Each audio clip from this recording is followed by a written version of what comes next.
Good morning, good afternoon, and good evening to everyone joining us from around the world. Welcome to the Binance Summit Blockchain Applied. My name's Hazel, and I'm here with my co-host Colin. Hey Colin, how's it going? Hey Hazel, great to be here. Thanks for tuning in, everybody. We have an amazing event planned for you today. Today, you'll be hearing from some of the leading experts and builders in the global blockchain ecosystem. And we're going to be covering a few topics, things like what new blockchain applications should I follow most closely? How do I make passive income with my crypto? What do I need to know about security for smart contracts and dApps? And of course, everyone's been asking us this, what is up with the Binance Smart Chain? Before we get started tonight, we'd like to take a brief moment to thank our sponsors, Ocean Protocol, Utrust, and EasyFi. On that note, let's start our summit, shall we? Right on. So for our first panel, we'll talk about the latest blockchain use cases and applications. We'll be covering everything from enterprise to digital art and even gaming. And moderating this panel is Cristina Lucrezia Conner, managing editor of Cointelegraph. Over to you, Cristina. Hi everyone, hi Binance community, crypto community, blockchain community. I'm Cristina Lucrezia Conner, managing editor at Cointelegraph, and I'm here at the Binance Virtual Summit to host a wonderful panel about innovations in blockchain applications.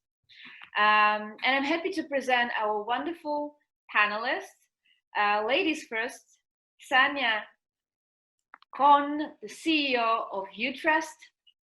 Hi Sanya, how are you doing? Hey everyone, nice to be here. Thank you for having me. John Crane, CEO of Super Rare. Hey everybody, good to see you. And Esteban Ordano, co-founder of the Centraland Foundation. Hi, Esteban. Hi everyone, nice to meet you. John, where are you based, by the way? We have here all the continents, different countries. Where are you? Yeah, I'm in California. Okay, so we have girls from one side of the Atlantic and guys from the other. Wonderful. Okay, my first question is about your sentiment on the blockchain market and how did it change since, well, let's say the beginning of this year, because a lot of things happened. Definitely the pandemic has influenced the market from all the sides. So how would you evaluate the changes within the community and also within the market for blockchain applications? Maybe you could highlight some new blockchain applications that entered the avant-garde and maybe some applications that were relevant last year are not so popular this year. Sanya, maybe we can start with you. Yeah, sure. Thank you, Cristina. Yeah, as you said, the blockchain space has been very exciting this year. I've never been happier to actually be in the space. I think looking at payments, we've definitely saw an acceleration of adoption, primarily looking at payments as a whole, but as well, growing aspect of decentralized finance. And there is a steadily growing attention towards DeFi, which translated as well into higher values being locked on decentralized smart contracts, which also shows to me a growing interest and trust from the market in general to enter and experiment on this new technology that Ethereum is offering to trade, to lend, to borrow in a decentralized manner.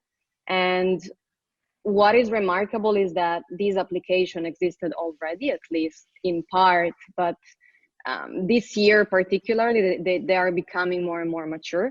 And so does the attention of the market. So I think, in a way, Ethereum is kind of stealing the spotlight versus, from Bitcoin, since it allows more and more people to build new applications. Also, I think this year there's a changing perception of cryptocurrencies as well from large institutional players and corporations, and that can be seen with the example of institutional companies entering the space. Square invested a lot of money in Bitcoin, equivalent to around 1% I think of their overall assets. MicroStrategy as well So I think overall it's an interesting space, not only because the overall market is rising in attention, but also because more and more institutional players are entering the space. Thank you, Sanya. Interesting insights. John, what would you highlight in the space this year?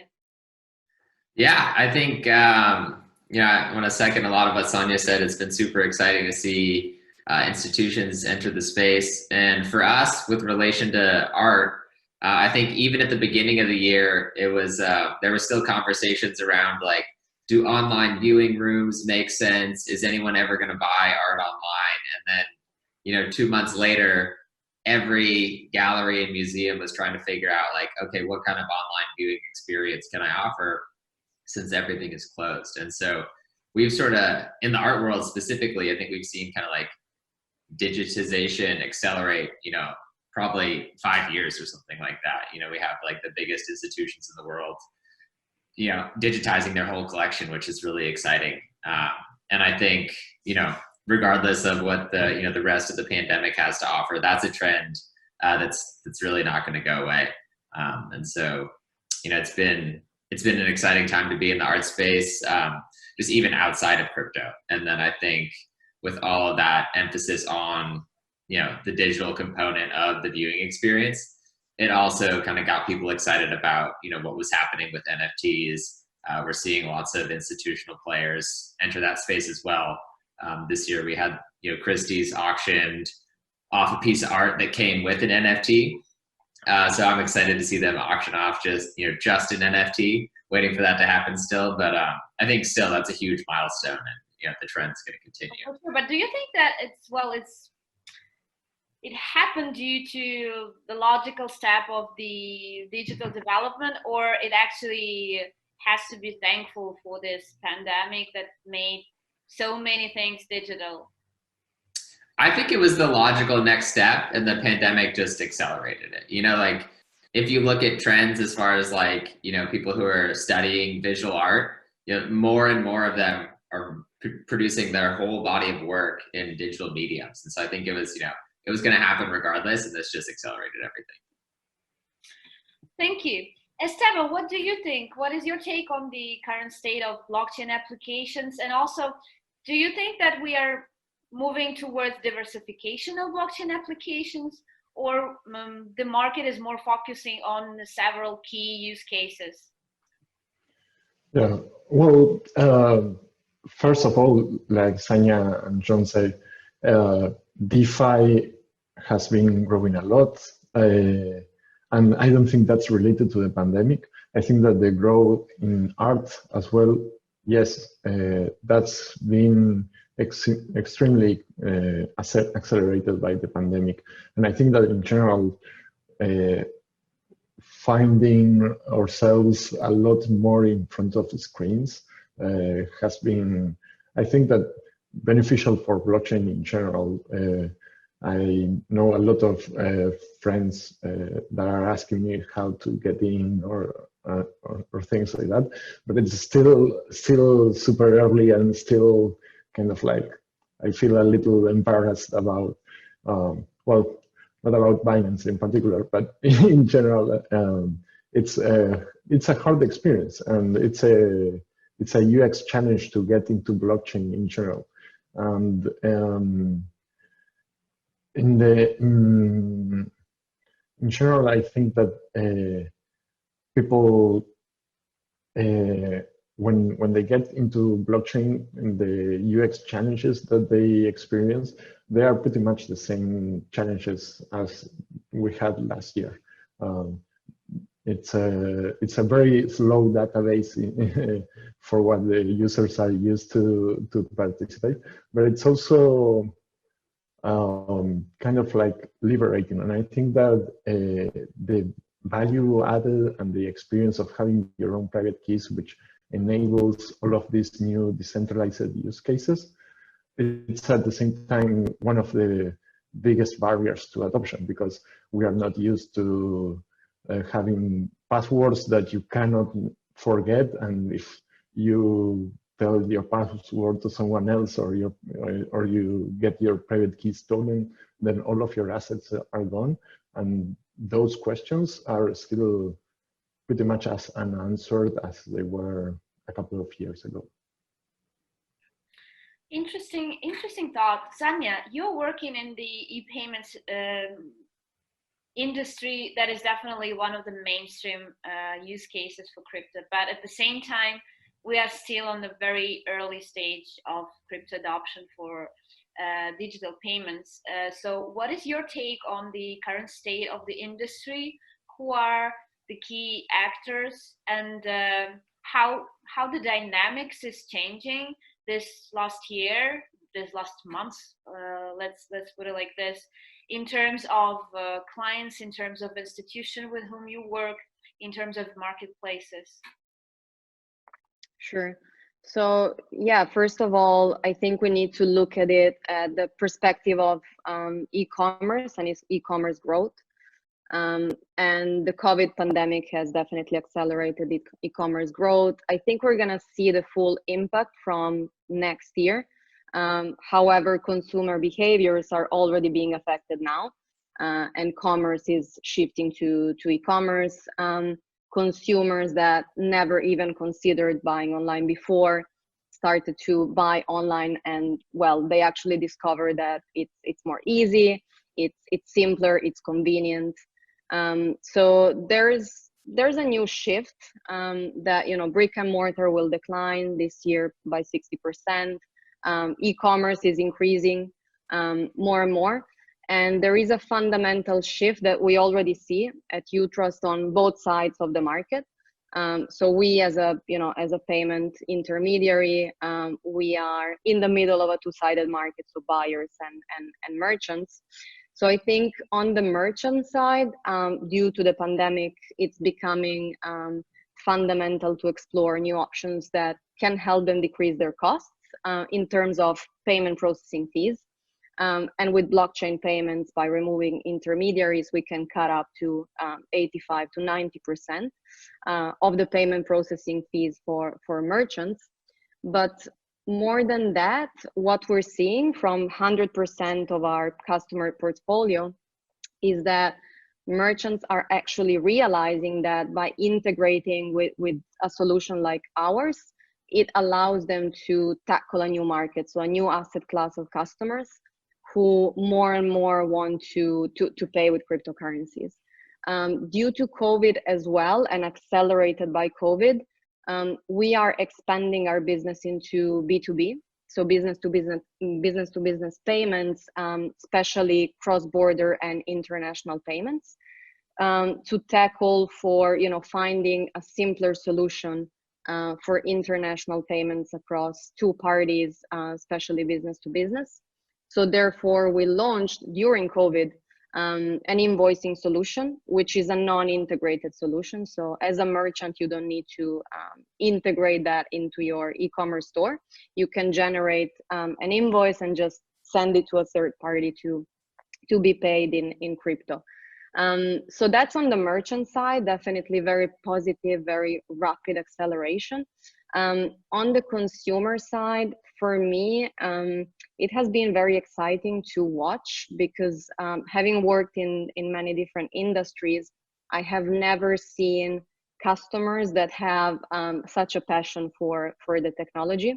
So basically what happens is whenever we launch a new integration with a new partner or a new merchant, you can see our community spreading the world and really pushing other customers to go on that merchant side and actually buy. So the merchant receives free advertising from customers as well. And with crypto, we have daily examples of that. Members in our own community and other communities as well, pushing for sales towards our merchants. So I think it's very exciting to watch passionate customers driving actually incentives for merchants we integrate with, and more platforms joining the space, not only to lower their costs, but because they recognize that this new asset class is going to be bigger and bigger. And what about different cryptocurrencies, Sanya? Do you see any Do you see any dynamics this last year with the use of diversified types of crypto? Yeah, so we are born as a cryptocurrency agnostic platform. So that means that we integrate with, whichever currency is more liquid in the market and customer want to pay with. However, 90% or more of our payments are still done in Bitcoin and Ethereum. We have seen a growing trend to pay with stable coins, but it's still relatively low, which for me was surprising, because honestly, my assumption was that people would use more stable coins as a payment method, but Bitcoin still dominates. Interesting. Well, I just realized that actually talking about innovations in blockchain application is kind of an oxymoron, because, well, everything that is related to blockchain is innovative. John, well, NFT is something that, in my opinion, like 99% of people in the world even don't know what is an NFT. So who are those people who know? Who are those people who come to buy art? And who are those people who are ready to produce, well, maybe not the bad verb, to create art to be sold as at an NFT market? Yeah, so it's pretty interesting. I think it's a wide range of folks who've gotten into the NFT space on the creator side, and there's probably three main ones. So the first being kind of artists who were already crypto native, so they were involved. Maybe they were selling art for Bitcoin or Ethereum. Also still, I think stable coins are less used there as well. But so yeah, they were kind of already involved, and so they were probably the first adopters to see it. The second group are, probably more high profile artists who heard mostly via word of mouth from, kind of like the first wave of adoption. And I think what's really interesting for these folks is, when we talk about, art, people think, it's a little bit rigid, right? It's like, can be a little bit stuffy, but you think about like digital creators, right? It's like all across the board, like lines are blurred. Some people are artists. They might work on video games. Maybe they do motion graphics. And there's a lot of people who have spent years developing a craft, are super talented, but didn't really fit the archetype for somebody who was like, oh, I'm selling my art as a fine art collectible. And so they kind of heard that, through the first wave of adopters about what was happening, and were like, wait a second, there's people who are, collecting these things purely on the merit of the art itself. This is super fascinating. I've been freelancing for, advertising agencies or something like that. So they kind of jumped in and, got really excited, and we've seen a huge wave there. And then I'd say the third group are also, what we're seeing is there's a lot of, other types of creators who aren't necessarily focused on visual art, but a lot of DJs we've seen enter the space. So these are people who are, pretty like world-class, incredible DJs like Blau and RAC, who are partnering with visual artists and kind of creating, new experiences where it's not just visual art, there's also like an audio component and like working together, collaborating. And so I think these are probably the three main groups of creators we're seeing in the NFT space right now. Interesting. So basically, well, it's innovative in all senses, not only in sense of technology that is applied, but also in terms of the art development and dynamics within the space. Very interesting. But you mentioned that this was a logical step, this explosion of NFT markets. So what is the reason? What is this logic, and why were the prerequisites last year so that this year this boom happened? Sure. So I think, what we've seen, especially with a bunch of younger artists, is they're pretty familiar with, they're trying out the early VR tools. Their art might be something that moves, and they created it in VR itself. So like, you can't put it on a canvas. You can't even really have a sculpture of it, like if there's, motion components. And so, how do you experience that art, number one? And then like, if you wanted to collect it, what would you collect, right? Would you, just like collect the file, or like, there's a lot of questions there. And so I think that's why this was a logical next step. Like a lot of the technology to experience and appreciate these new and evolving types of art is there. But the thing that was missing for a collector was sort of secure record of ownership, right? Like in the sense that like anybody could copy a file, but they can't copy the certificate of authenticity, you know, that you can see was actually created last year by a certain person. And so the new technologies around like VR and display kind of combined with the distributed ledger component were sort of like the perfect recipe for a new robust digital art market. Interesting. Thank you very much. Esteban, so you are also working in the virtual reality space. That is per se an innovative sector. What more innovations is blockchain bringing to the space? Cool. Well, I think that Decentraland's it was a very new concept because the decentralization itself of this virtual world is it needs some sort of digital record of ownership for those deeds of those places on which you can build. I think that in some sense, games are art in the sense that they generate an experience for you and they generate emotions and feelings, and the experience of feeling that thing is what the creator is building. So Decentraland allows you to publish the experiences, your games that you create for users that come and visit you in your parcel. And I don't think that it's an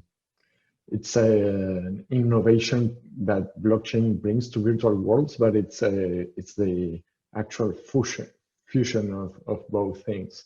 Something that wasn't possible to have a completely decentralized virtual world without a blockchain could be generated, but it's always how do you establish the parameters of that virtual world? How do you establish what can be seen and what cannot be seen? And I think that in general, the internet created this virtual world in 2 dimensions, but it created the URLs, the domain names, and all the HTML and CSS and JavaScript and all this aesthetic around this virtual world.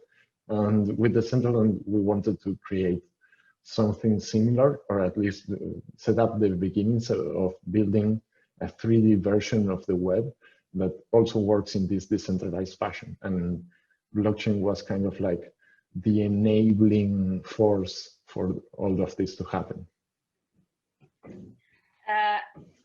You're based on Ethereum, right? Yes, but previously Decentraland was actually a fork of Bitcoin. Oh, interesting. Okay, so what was behind this decision to move, and how does the Ethereum dynamics influence the sector in general and your activity in particular? And how would you expect it to impact the development of your project in the future? Well, we moved into Ethereum because everything was so much easier to build and create with Ethereum. The development experience of pre-Ethereum projects that wanted to use blockchain in one way or the other was enormously large. I think that around the same time that Ethereum launched, also the first versions of the Lightning Network were arriving.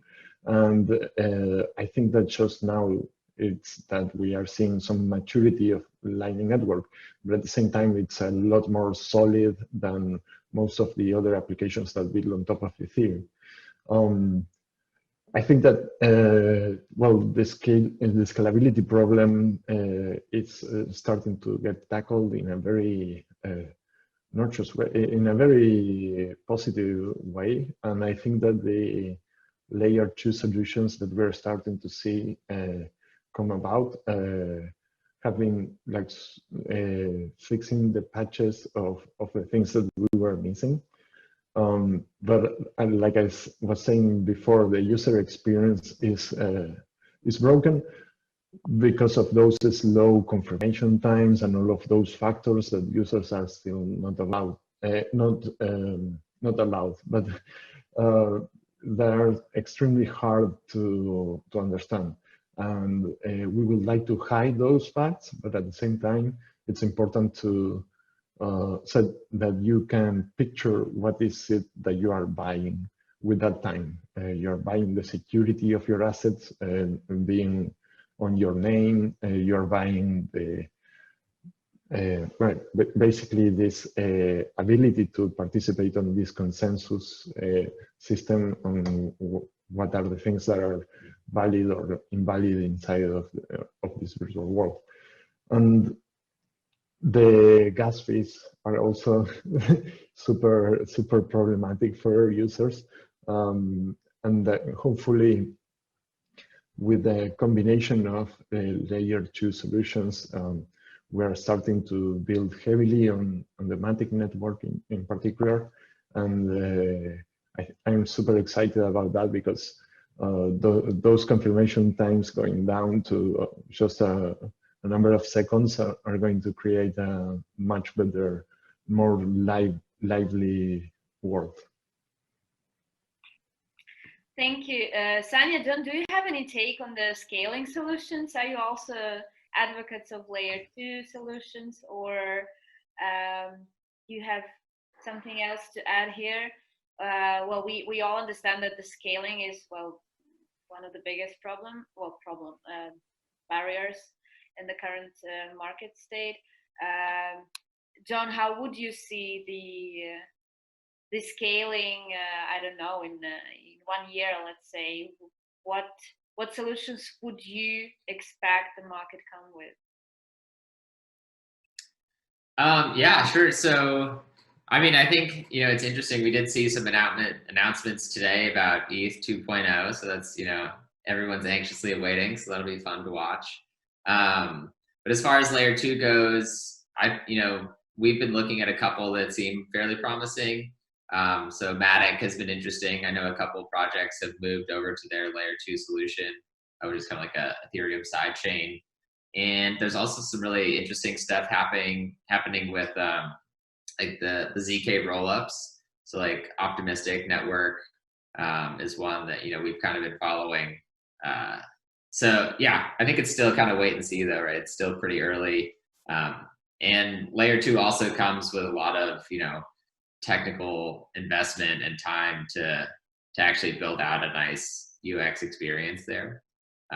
So for us, we're kind of just gonna stick with layer 1 Ethereum. Okay, well, you mentioned the Ethereum 2.1 definitely is one of the news that we've been following these days. Another big news that we've been following all is the PayPal integration.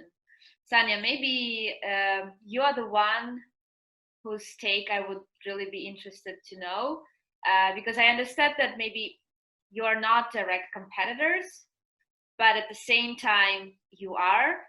But at the same time, if PayPal adopts crypto, it does mean for all of us that, well, the market will have a big push. So what's your take on that? Yeah, sure. So my background is actually PayPal. I worked at PayPal before joining Utrust. So for me, honestly, brain of blockchain adoption in their minds before leaving for Utrust. No, actually, just to tell you like a short story, the reason why I joined Utrust was not because I wanted to join Utrust as a company at the beginning. So I was actually looking to integrate solutions at PayPal.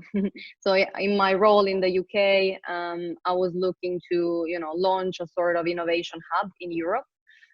So I was looking into providers in Europe who are already doing that.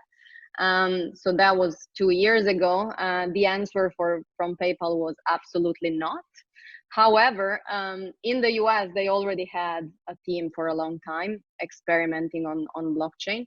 And that was a commonly known thing. So for me, it doesn't come as a surprise to see PayPal entering right now.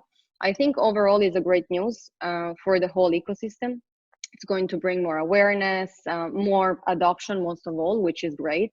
And also, I think, whenever an institutional, a corporate player adopts a new technology, that gives automatically more trust towards the whole industry, because the majority of people associate well-known brands to trust. And PayPal is a great platform in the end that serves more than 350 million customers in the world. So personally, I'm very excited about this. Yeah, it doesn't come as a surprise. I also think every large payment corporation and company should have a strategy on digital currency. So it's great. Having said that, I think companies like PayPal are built on a legacy infrastructure, let's say. So they're more limited in terms of the capabilities they can offer for digital currencies and cryptocurrencies, because what they need to do is basically to add a blockchain layer and another layer of infrastructure on top of their own legacy system. And while us at Utros, we are blockchain native, so we are more flexible and more competitive for customers as a result. More efficient in managing payments, especially cross-border.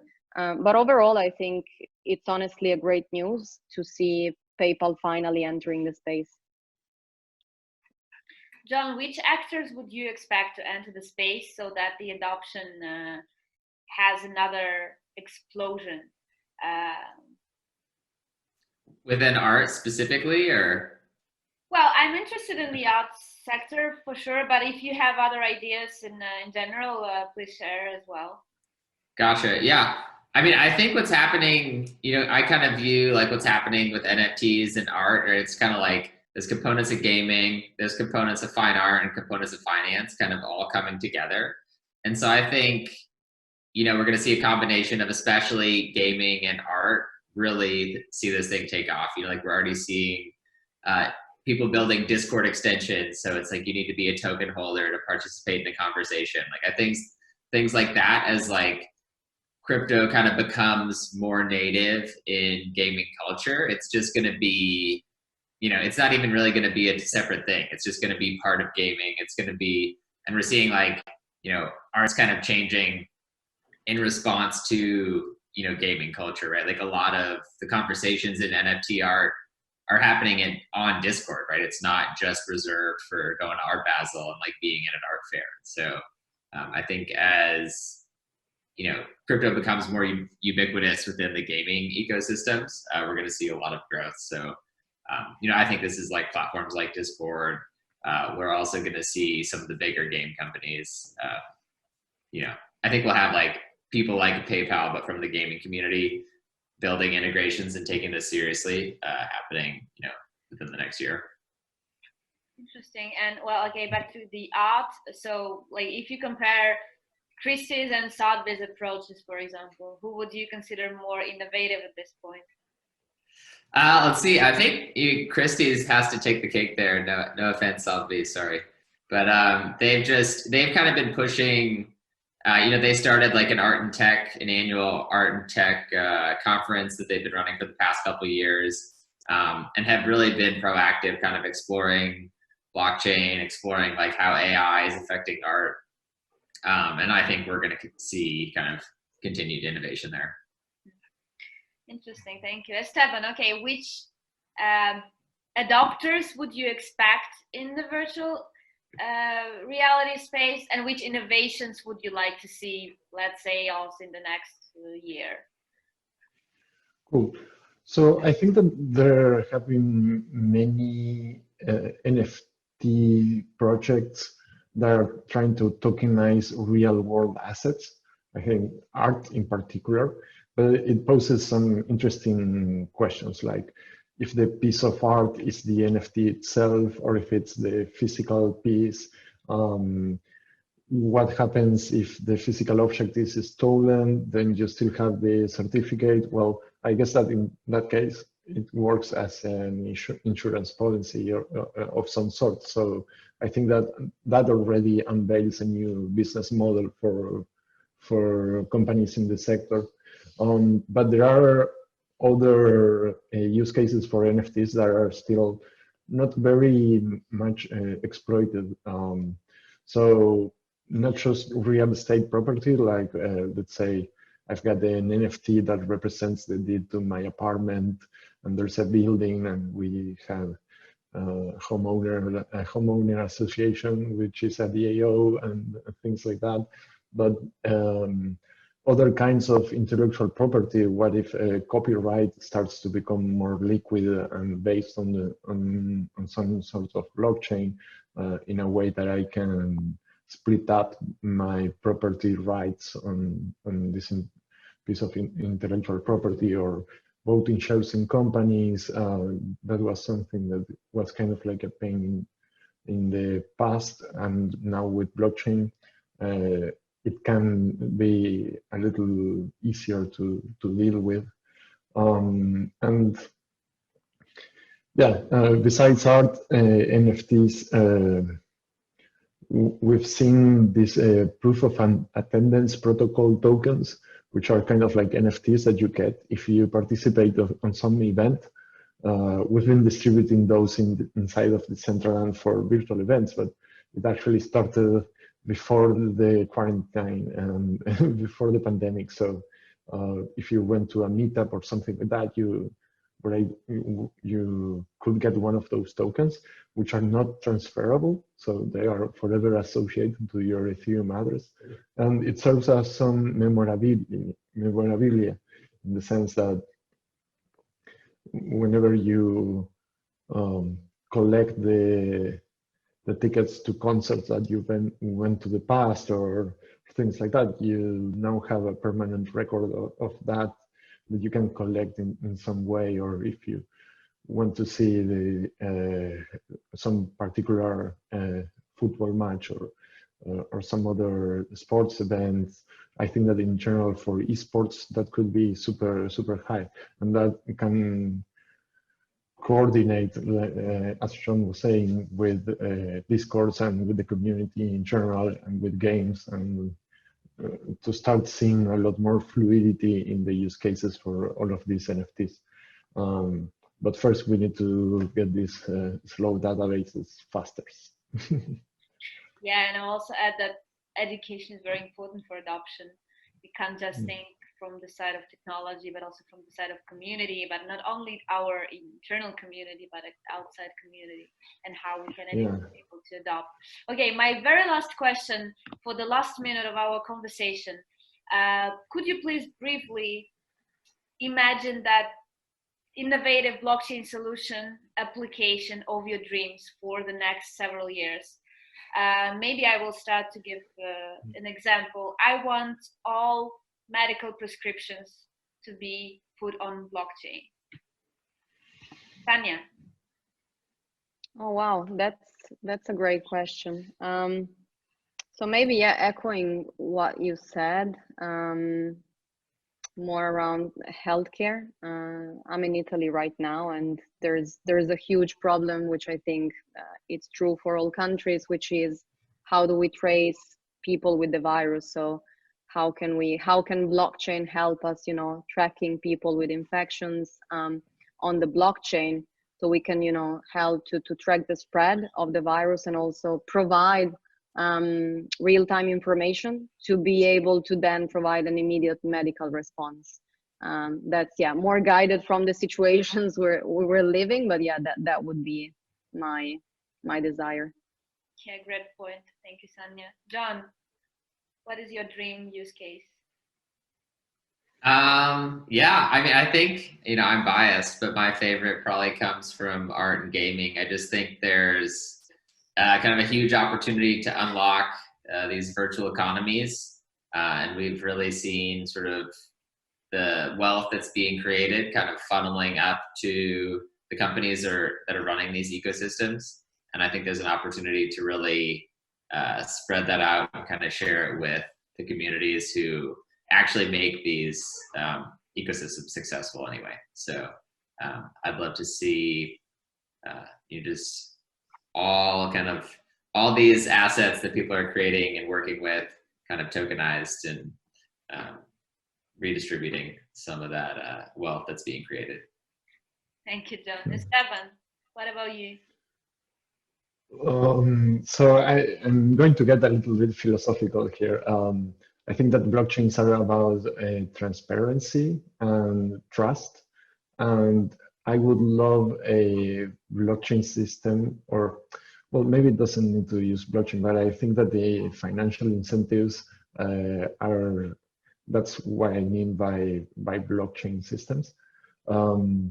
So some system in which I can governments or persons or companies can have more access to information, and where does that information come from? I think that we could solve fake news in some way if there's a corpus of data that is privacy aware, that can tell you why are you getting this information, and you can tune that by saying, oh, I trust John with everything art related. I trust Sanya with everything finance related. I trust you with everything politics related. So I start to get a better feed of news based on the things that I actually believe, and I can tune those preferences, which is a problem that we're seeing with all the advent of AI. Thank you, Steph. That's ambitious, but well, as Oscar Wilde said, if there's anything worth doing in this world, is something that is considered to be impossible. Thank you very much, guys. Thank you, Binance Virtual Summit. Thank you. Let's keep revolutionizing this world. Bye.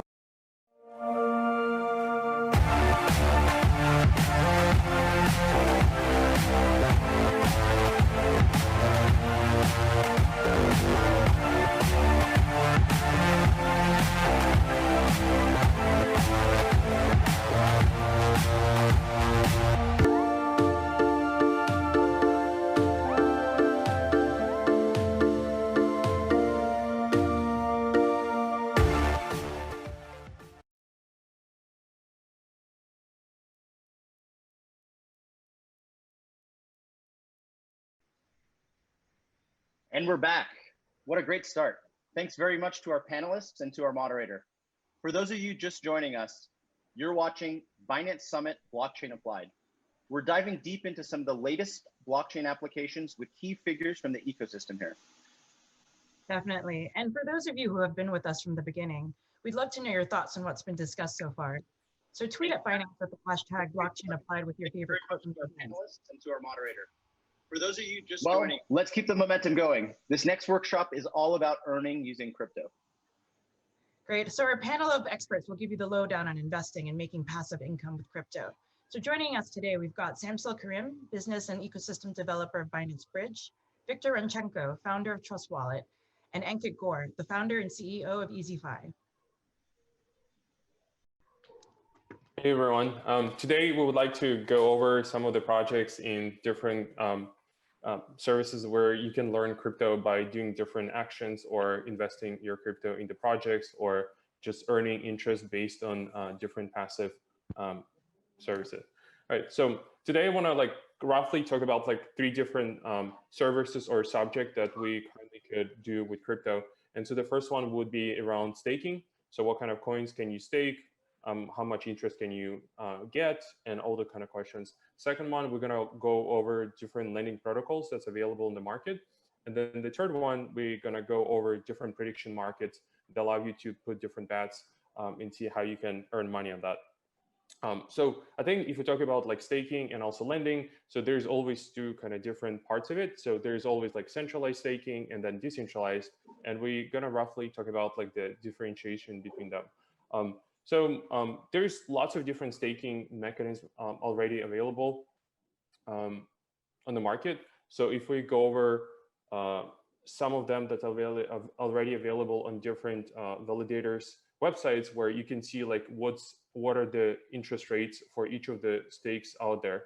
So if you go to a website validator like EverStake, you will be able to find out information about how much can you earn in that specific token if you do staking. So staking is a process for providing tokens to different validators, to basically giving your trust to them so they can validate different blocks on the chain. So in return, you get a different back. Am I on mute or everything's good? You're good. Okay. All right, cool. So I think if we look at different aspects, so I think usually you would earn about like 6 or 12% on different coins. And then there is also some risk involved into like staking into projects. So whenever you validate your tokens to, like for example, Cosmos validator, then there's always a chance that if something happens to the validator, you can actually lose money. So there's always kind of risk involved with managing like in which validators you stake. So it's always a risk there. But then for people who are less familiar with staking products, it's always better to kind of go into using products provided by exchanges, because they do have control over your like funds, and they also help you to manage the money that you currently have. So it just makes it easier for you to manage it. So we'll just roughly go over like the idea here. So whenever you use any of these staking protocols, so you would need to always have non-custodial wallet, and you would need to go and stake your tokens and pick a validator that you trust. And so there's always kind of risk involved. There are other risks that are involved with this is if you stake tokens and then you get specific interest rate, you always get that amount of tokens. So let's say like you have 10 Cosmos and you're earning 10% a year annually. So in this case, you will earn almost like 1 Cosmos by the end of the year. But at the same time, you could actually lose money, because if the price of the token goes down, so you automatically kind of lose the value. So it's always important to kind of do the math around those numbers. And then I'll go over like the products that Binance provides for staking. So instead of like having, go over like complexity that you are required when you have a non-custodial wallet. So instead, you would be able to use services like Binance, where you can see like how much you're currently staking on different coins. So it just makes it simpler for you when you come in and just put the money in. So I think that's kind of a rough idea on staking. I'll just probably show that that the idea when I mentioned about like where you need to stake specific number of tokens. So whenever you like imagine put your money into like at this point, this is where you're making a token based on the interest of the specific token. But if the price goes up, so you automatically kind of earn more interest. But then if the price will drop after you started staking, you will actually start losing your value. So I think this is the main downside. So you got to be always careful with those kind of decisions. So besides that, whenever you have non-custodial wallet and you stake by yourself without using like centralized exchanges for you, you also have ability as a person who delegate tokens to participate in the governance of different systems, where you can vote with the tokens that you hold. So in this case, you not just earning interest, but you also securing the network and also help the community to grow. So I think those are like really important parts, just contributing to the network and then community itself. Yeah, so I think that's kind of the basic idea about most popular like staking mechanism, and you can always learn more about like how do you do it. It's always good to get started with a small amount of money and then see where it takes you, but also participate in the community, make sure you contribute and not just you can earn interest on it. Yeah, so I think the next project I want to go over is regarding different lending protocols that's available in the market, and I'll go over kind of first, like, let's go over about like different products that's available to you to learn about different protocols. So one of them is like CoinMarketCap, where you can actually go and see a couple of things. So you can learn about like yield staking, where you can see where you can farm different tokens if you provide liquidity to different providers, and then you can basically get an idea on how much you can earn annually. So imagine that you're providing liquidity to some of the pools on the Uniswap. So annually you can make around like 14% and 14%. And then there's also different products that has less risk involved into it. And one of them would be like Curve, where you provide stable assets to the pool. So in this case, whoever is doing the exchanges will be giving some percent back to the pool providers. So in this case, you can probably earn about like 5% annually or 12 based on the specific pair you will be providing. So I think this kind of works for people who want to have, low risk of investment and then less risk of impairment and loss. So I think it's ideal for people who don't want to take lots of risk. But there's also lots of projects who have like higher risk, but at the same time, you will have higher returns because there's kind of risk associated with impairment and loss. And impairment and loss is one of the most common problems that people kind of get into when they start using this type of products. Because if you creating a pair on one of the providers like Uniswap, you will have a problem if some of the price go up or down.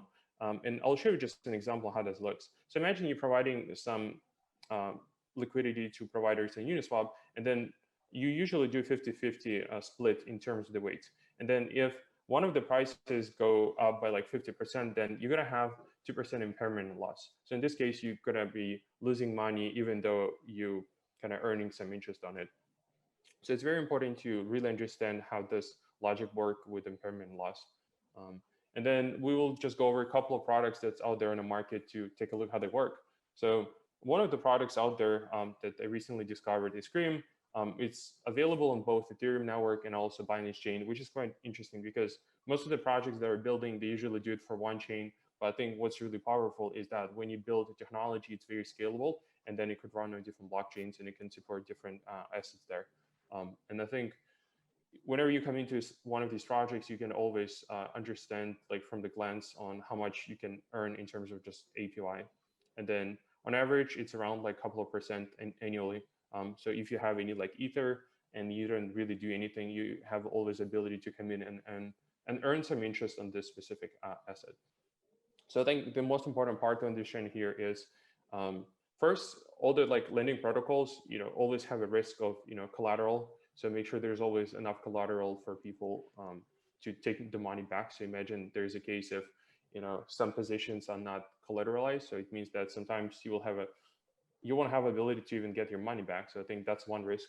Second risk, there's always a chance that any of the smart contracts could be hacked. So if something like that happens, you're gonna just lose all the money. So there is no one to complain about besides yourself. So you kind of putting your funds always at risk by using any of these decentralized protocols on the market. And then another new project that recently came out that kind of trying to automate all the harvesting for doing farming on different blockchains. So imagine before you would need to learn about all these projects that are based on like Uniswap and then Curve and other ones. So I think the tricky there is that it's really hard to understand like which projects to put your money in and then how much interest you can earn. And then what if you need to like claim the rewards? It just like it adds up too much complexity. And so projects like Harvest is trying to optimize this process for the users where they provide ability for people to easily come in, put amount of funds they want to deposit, and then they will see like what's the amount they will earn by doing this specific action. And so the cool part about this is that it's all automated. So once you put the money, it will be doing auto harvesting for you. And then you can also earn usually tokens by other projects. So that's kind of the basic idea around this. There's always risk associated with some things, with some exploits. So like Harvest had some issues a couple of weeks ago where they had someone like stealing money. So you want to be really careful and do your own due diligence whenever you like pick any of these projects. And then in other projects I want to go over, it's called PancakeSwap. So it's currently based on a smart chain. I think it has the same concept in terms of just having different tokens to put pairs. So let me connect you and kind of just show you around, but I think there's one unique functionality that's very different for other projects.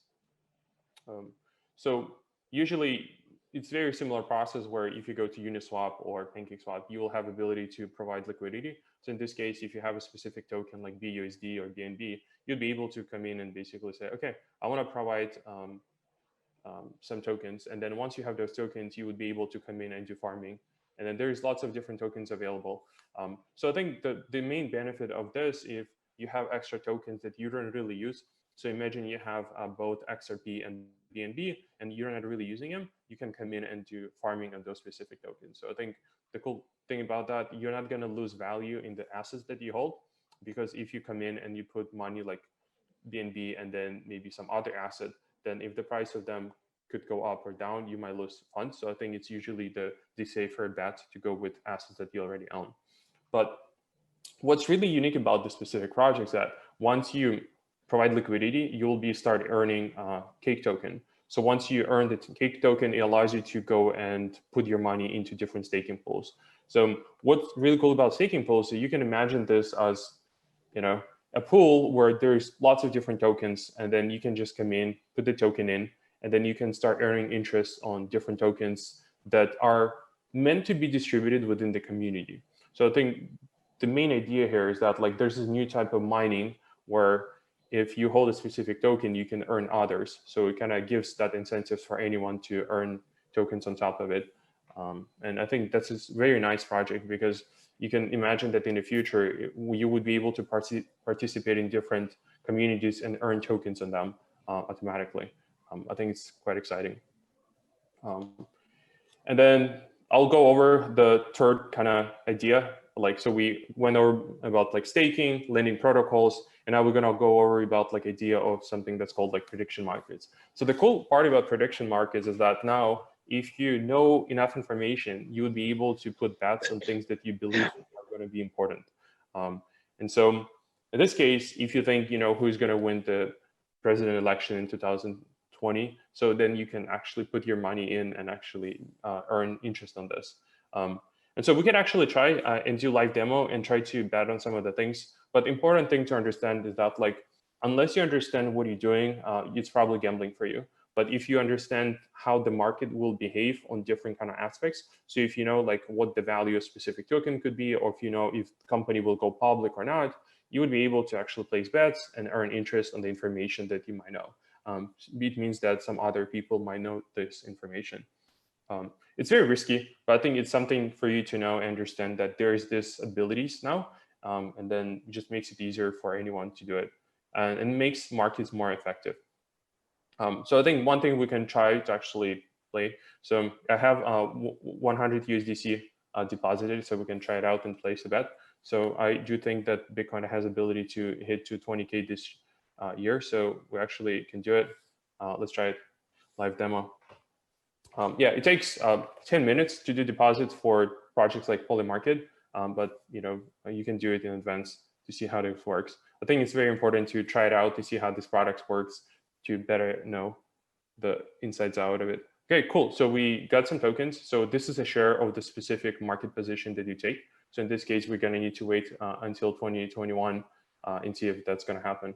So that's one. And there's also other projects like Augur that allows you to kind of do the same thing, but they have different type of interface that allows you to explore all the data and then place different bets. So I think it's very similar to like the trading information, but at the same time, it has different risk involved to it.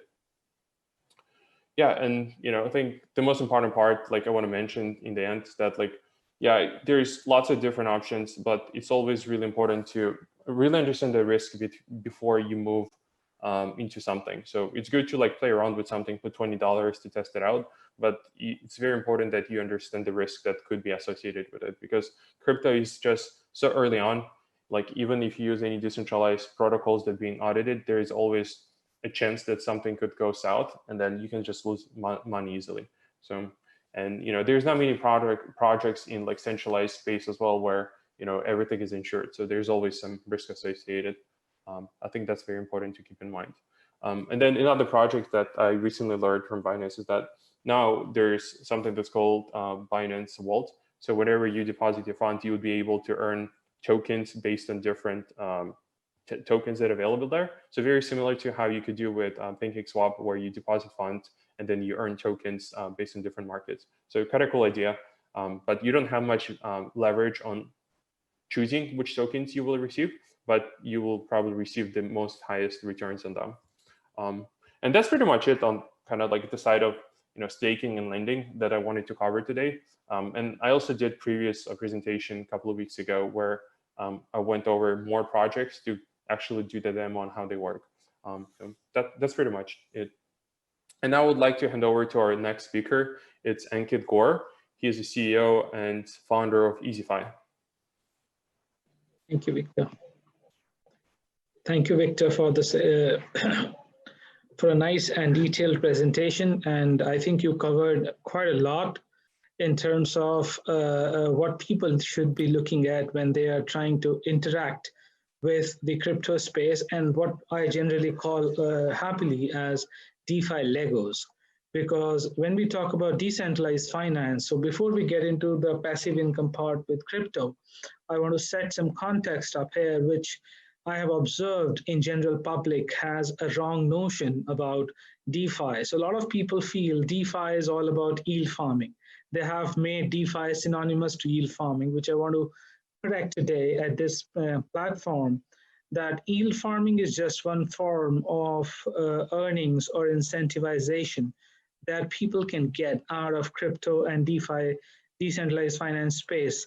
What Victor just in his presentation covered basically are different avenues which can be used for participating into decentralized finance with your money to be able to generate income on top of your capital that you can deploy. So while there are many different projects and they keep on coming, I would like to cover them in specifics of different heads so that we are very, very clear on what each of these heads refers to and how people can actually get benefited out of these aspects. So one, as Victor said, was staking, which has two parts, decentralized and centralized staking.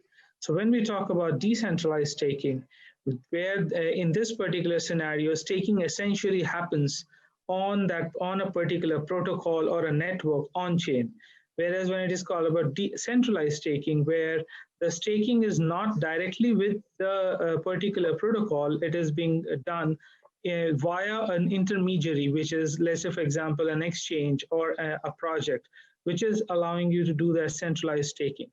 Now, when we talk about staking, how do you get returns out of staking? So Victor has already demonstrated different examples of getting certain amount of percentages of returns. There are many different projects out there which are doing just the staking part.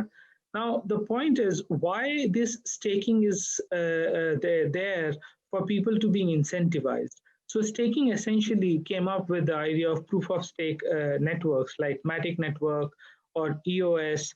These were the projects which brought in staking from the concept that people who are investing into the respective network are getting benefited being part of the network, ensuring that particular network is being protected or being used by their assets so that there is no chance of any ill processing or any wrong intentions against the product.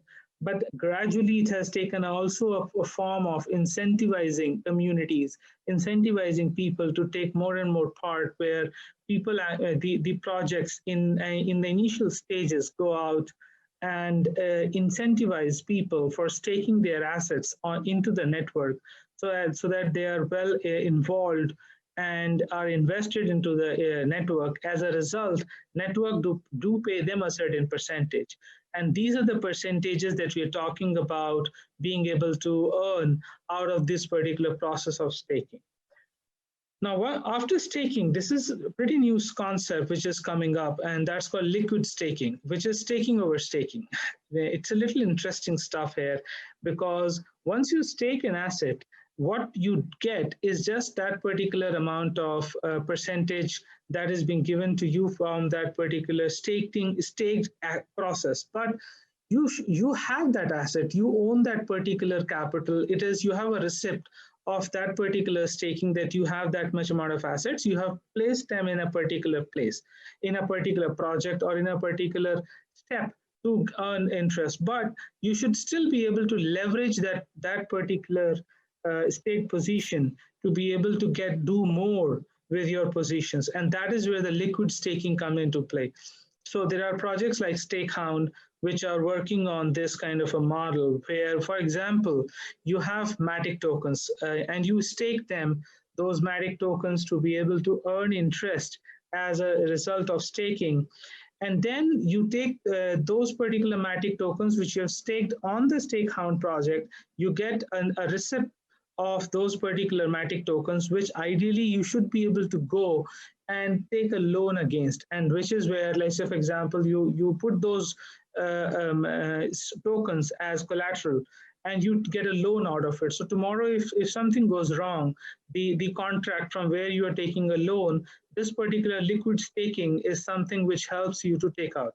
So we at EasyFi are also working on this kind of liquid staking with Stakehound and a couple of the projects and many other lending protocols coming up with this kind of model. So you get a better capital efficiency. So imagine you have $100 worth of Matic, which you stake, which are still earning interest for you.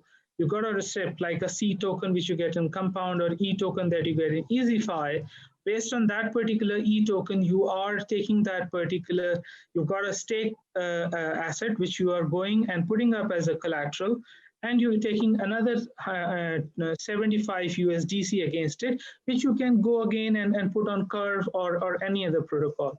So this is where liquid staking comes into play, which is also a very important aspect when we talk about staking as an asset mechanism for earning passive income. Then the third part, which I would like to talk about here, is the liquidity sourcing. Now, many projects typically require a lot of liquidity for community. In this particular process, what happens is you provide liquidity for a particular project on Uniswap or any other decentralized exchange, and against which you get certain LP tokens. Ideally, against those LP tokens, you can get incentivized by their specific projects. Now, this is also a new concept which is taking form, where you can easily push this particular mechanism where you provide this liquidity on the decentralized exchanges and are being incentivized by the projects. So liquidity sourcing is another mechanism where you can put your idle money to use in providing liquidity and earning incentives as a result. Sorry. Then automated yield aggregators, these are very common these days. YFI was one of them. Harvest is another one, which Victor talked about. APY Finance is another one. So I don't think I need to go too much into this detail, but then yes, you need to always evaluate and explore the risks of automated yield aggregators, where they sort of find out the best yield for you and aggregate it and deliver to you as a diligent money worker for your money.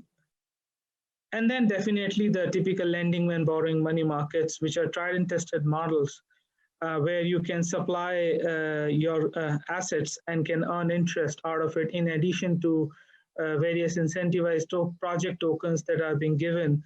For example, what you get on Compound or you get on EasyFi.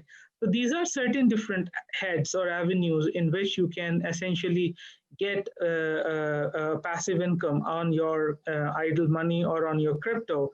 Obviously, under each category, there are many multiple projects, and they keep on coming every single day. So it's a bit tough to sort of identify and list every project there in a short span of time. But these are the major heads. If you sort of look at and explore into these areas, it will give you a very interesting sense of idea of how and where you should be deploying your money and be able to get the returns on your investment.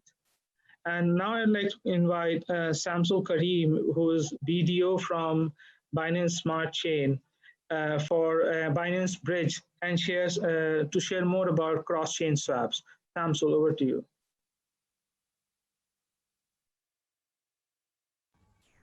Thanks a lot, Ankit.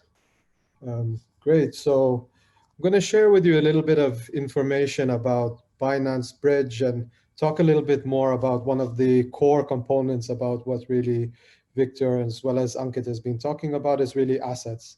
In order to participate in any of these DeFi protocols and lending pools, assets is really core there.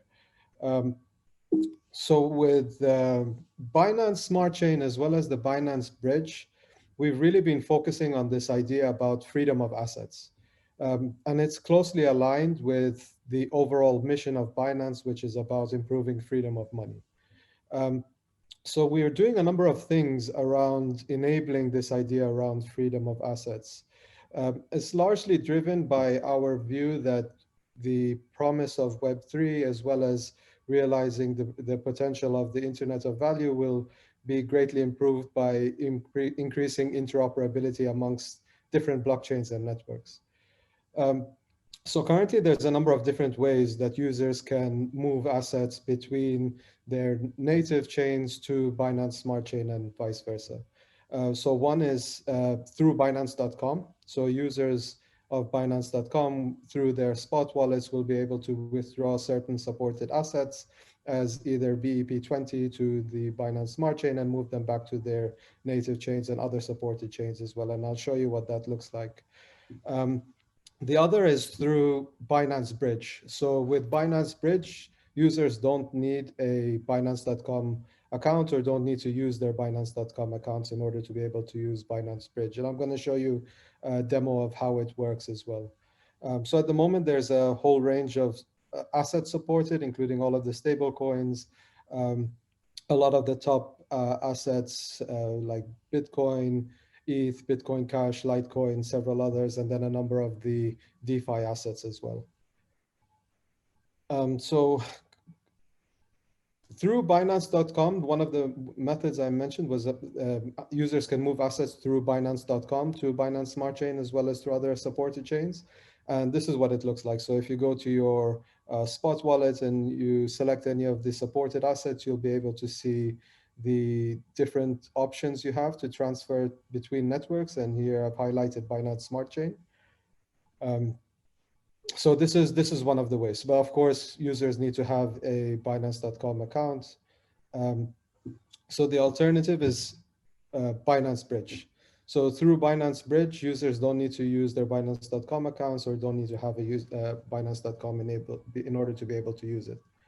And I'm going to show you a demo of how we can do a swap or a transfer using the Binance Bridge shortly. Firstly, this is like a high-level overview of what the process looks like. So a user will transfer, this example, 100 USDT from their ETH account, and through the bridge, they will get a deposit address. So they'll make the transfer of the specified amount of that asset to the deposit address. Once the sufficient number of confirmations have happened, then the Binance Bridge will then transfer that specified amount of the asset to their Binance Smart Chain wallet. And we'll have a little bit of a closer look at this process shortly. So let's do that now. So here, this is the Binance Bridge. You can access it from binance.org on the website. And then the first thing you'll want to do is connect your wallet. So you have at the moment support for the Chrome DEX extension as well as MetaMask. And here I'll be using MetaMask. So select connect your wallet, and now you'll see your wallet is connected. Firstly, I want to show you what I have here. So if I switch to the Ethereum network, you'll see I have a tiny bit of ETH, and you're going to need this to do the transfer of the asset on the Ethereum network for the gas fees. And then I have 20 USDT, which I'm going to be transferring. So the first thing you need to do is select your Binance Smart Chain network. And then here you select the network that you're sending from, your amount. So here I'm going to do 20. And then here you're going to see details of the transaction. So you'll see your network fee, which is like 0.05 cents. And this is what's going to be used as the gas fee on the other side of the transaction. And here's the total amount that you're going to be getting. So let's do it. Let's go. I'm going to click confirm. Couple of important things to note here. So you're going to see this address. So this is your deposit address. This is a one-time use unique address for this specific transaction. So I'm going to copy it. Then you also see here a timer. So this is the total amount of time that you have in order to complete this entire transaction. So it's 2 hours. So that's plenty of time. So then what I'm going to do is go to MetaMask. I'm going to switch back to the Ethereum network where I have my USDT. I'm going to open that, click send, I'm going to enter the address that I'd received, and I'm going to put 20. And let's do fast. So all looks good. I'm going to click next, confirm. And now this transaction is sending. So let's switch back to the Binance Smart Chain. And then when I switch back, I'm going to see here the ability to see the current status of that transaction. So at the moment, it's waiting for the deposit, and the amount of time really depends on the network and network congestion that's happening right now. But on this, shouldn't take too long.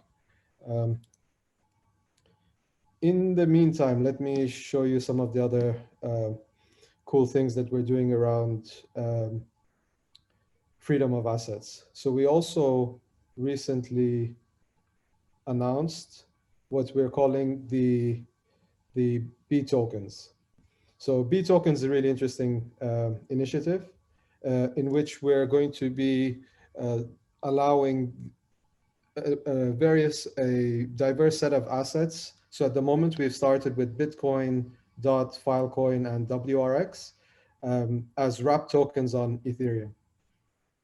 Users can do this today. So at the moment, if you go to your spot wallets for the supported assets, in this case Bitcoin, you're going to see here the Ethereum option. So if any of you guys were wondering how Ethereum ended up here, so it's enabled through the B tokens on Ethereum. Cool. So let's have a look at what's happening with this transaction.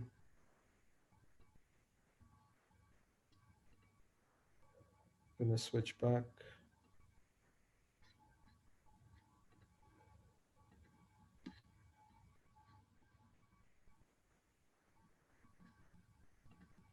Still going.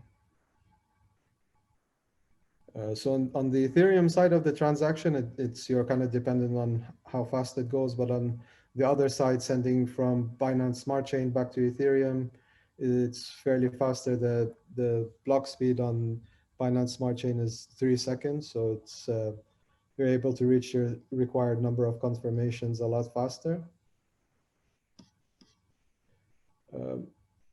We'll come back to that in just a second. So a couple of other kind of key points to note when using the Binance Bridge. So just some kind of like best practices or some tips. For large transactions, always do a small amount first. Definitely try to do it with a smaller amount, like 20 USD, like what I was doing, and then replicate the exact steps. Of course, using the deposit address for that specific transaction. You'd never use the same deposit address twice.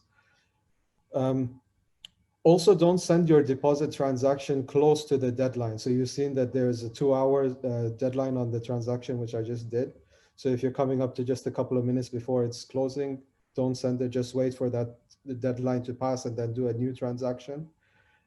There is a chance that if you do the transaction right, or if you do the transfer right towards the end of the closing deadline, it's not going to be confirmed in time. If the time has passed for the deadline for the transaction, don't send any tokens to that address. And if you make a mistake and send the transaction amount is a different amount, don't send multiple transfers to the address. And if you face any issues along the way, definitely get in contact with our Binance support. Cool, so I've just seen that my transaction has gone through. So let's have a look.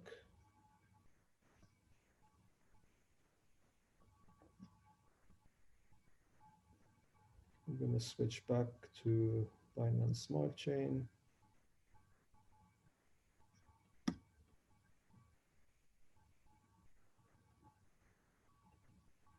So it's going to wait for a couple of confirmations now on the Ethereum network, and then a couple of confirmations on the Binance Smart Chain network, and then I'll be able to see my USDT on Binance Smart Chain. So I think adding a little bit onto what Ankit and Victor were talking about. So I think one of the really interesting things with enabling this kind of freedom of assets is about providing more choice and options for users. So Cream is a really great example, right? So Cream, you have lending markets on Ethereum, which has a certain list of a certain set of assets supported, and then Cream on Binance Smart Chain, which has a lot of similar assets, a lot of overlap of the assets, but also a whole range of other assets which aren't supported on the Cream markets on Ethereum. So it really gives a lot of choice for users, as well as for projects building in the DeFi space in order to be able to test demand from the market for various types of assets. Let's have a look.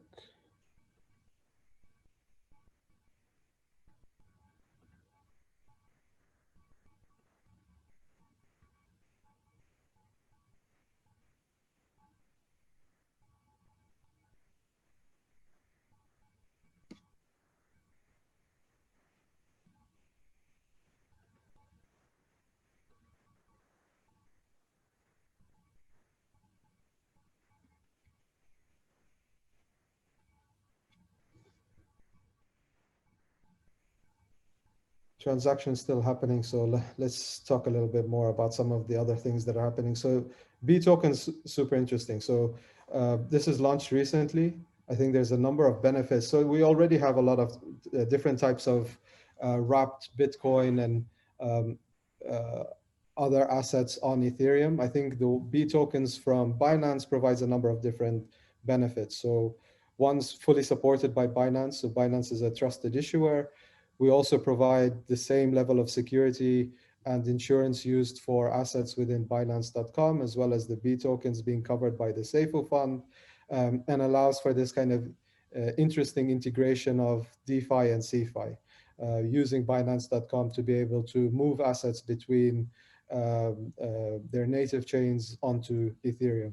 Also importantly, there'll be a public access to be able to verify the one-to-one peg with the native assets. So we're really excited about this and looking forward to the community trying this out as well.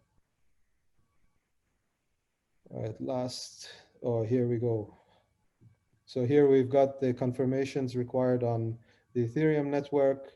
And then you're going to be able to see here.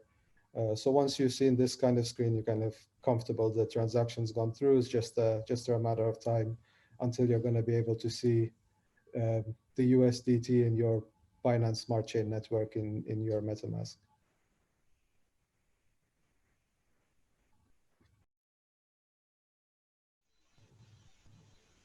Thanks again, guys. And now a brief word from our sponsor, Ocean Protocol. Here's a keynote from Ocean Protocol founder, Bruce Pond.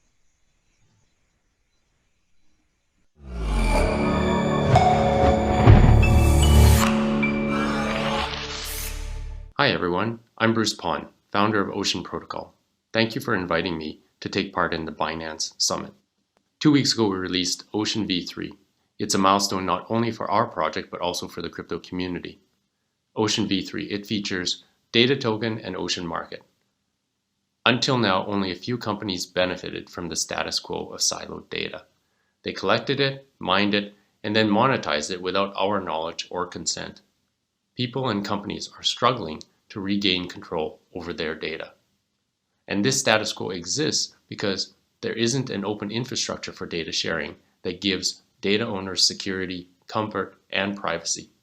The tools to help people understand the value of their data was also not available. With V3, Ocean Protocol overcomes these two barriers by giving data owners control and allowing them to monetize their data. We allow data sharing in a Web3 native architecture, making it simpler for people to publish, price, and sell their data. Ocean V3 is easy, intuitive, and ready for you to use. Let's take a quick look. In the Ocean Market, you can see the data sets from data partners, highest liquidity pools, and new data sets. We'll go into the Ocean Marketplace directory and pool ratings. You see information about the Ocean Marketplace directory. You can buy the data set or you can pool. You see your liquidity, the pool creator liquidity, and pool statistics. Let's try to add some liquidity. We'll add 100 Ocean. We'll approve it and supply it. The MetaMask comes up. And then we'll just confirm that.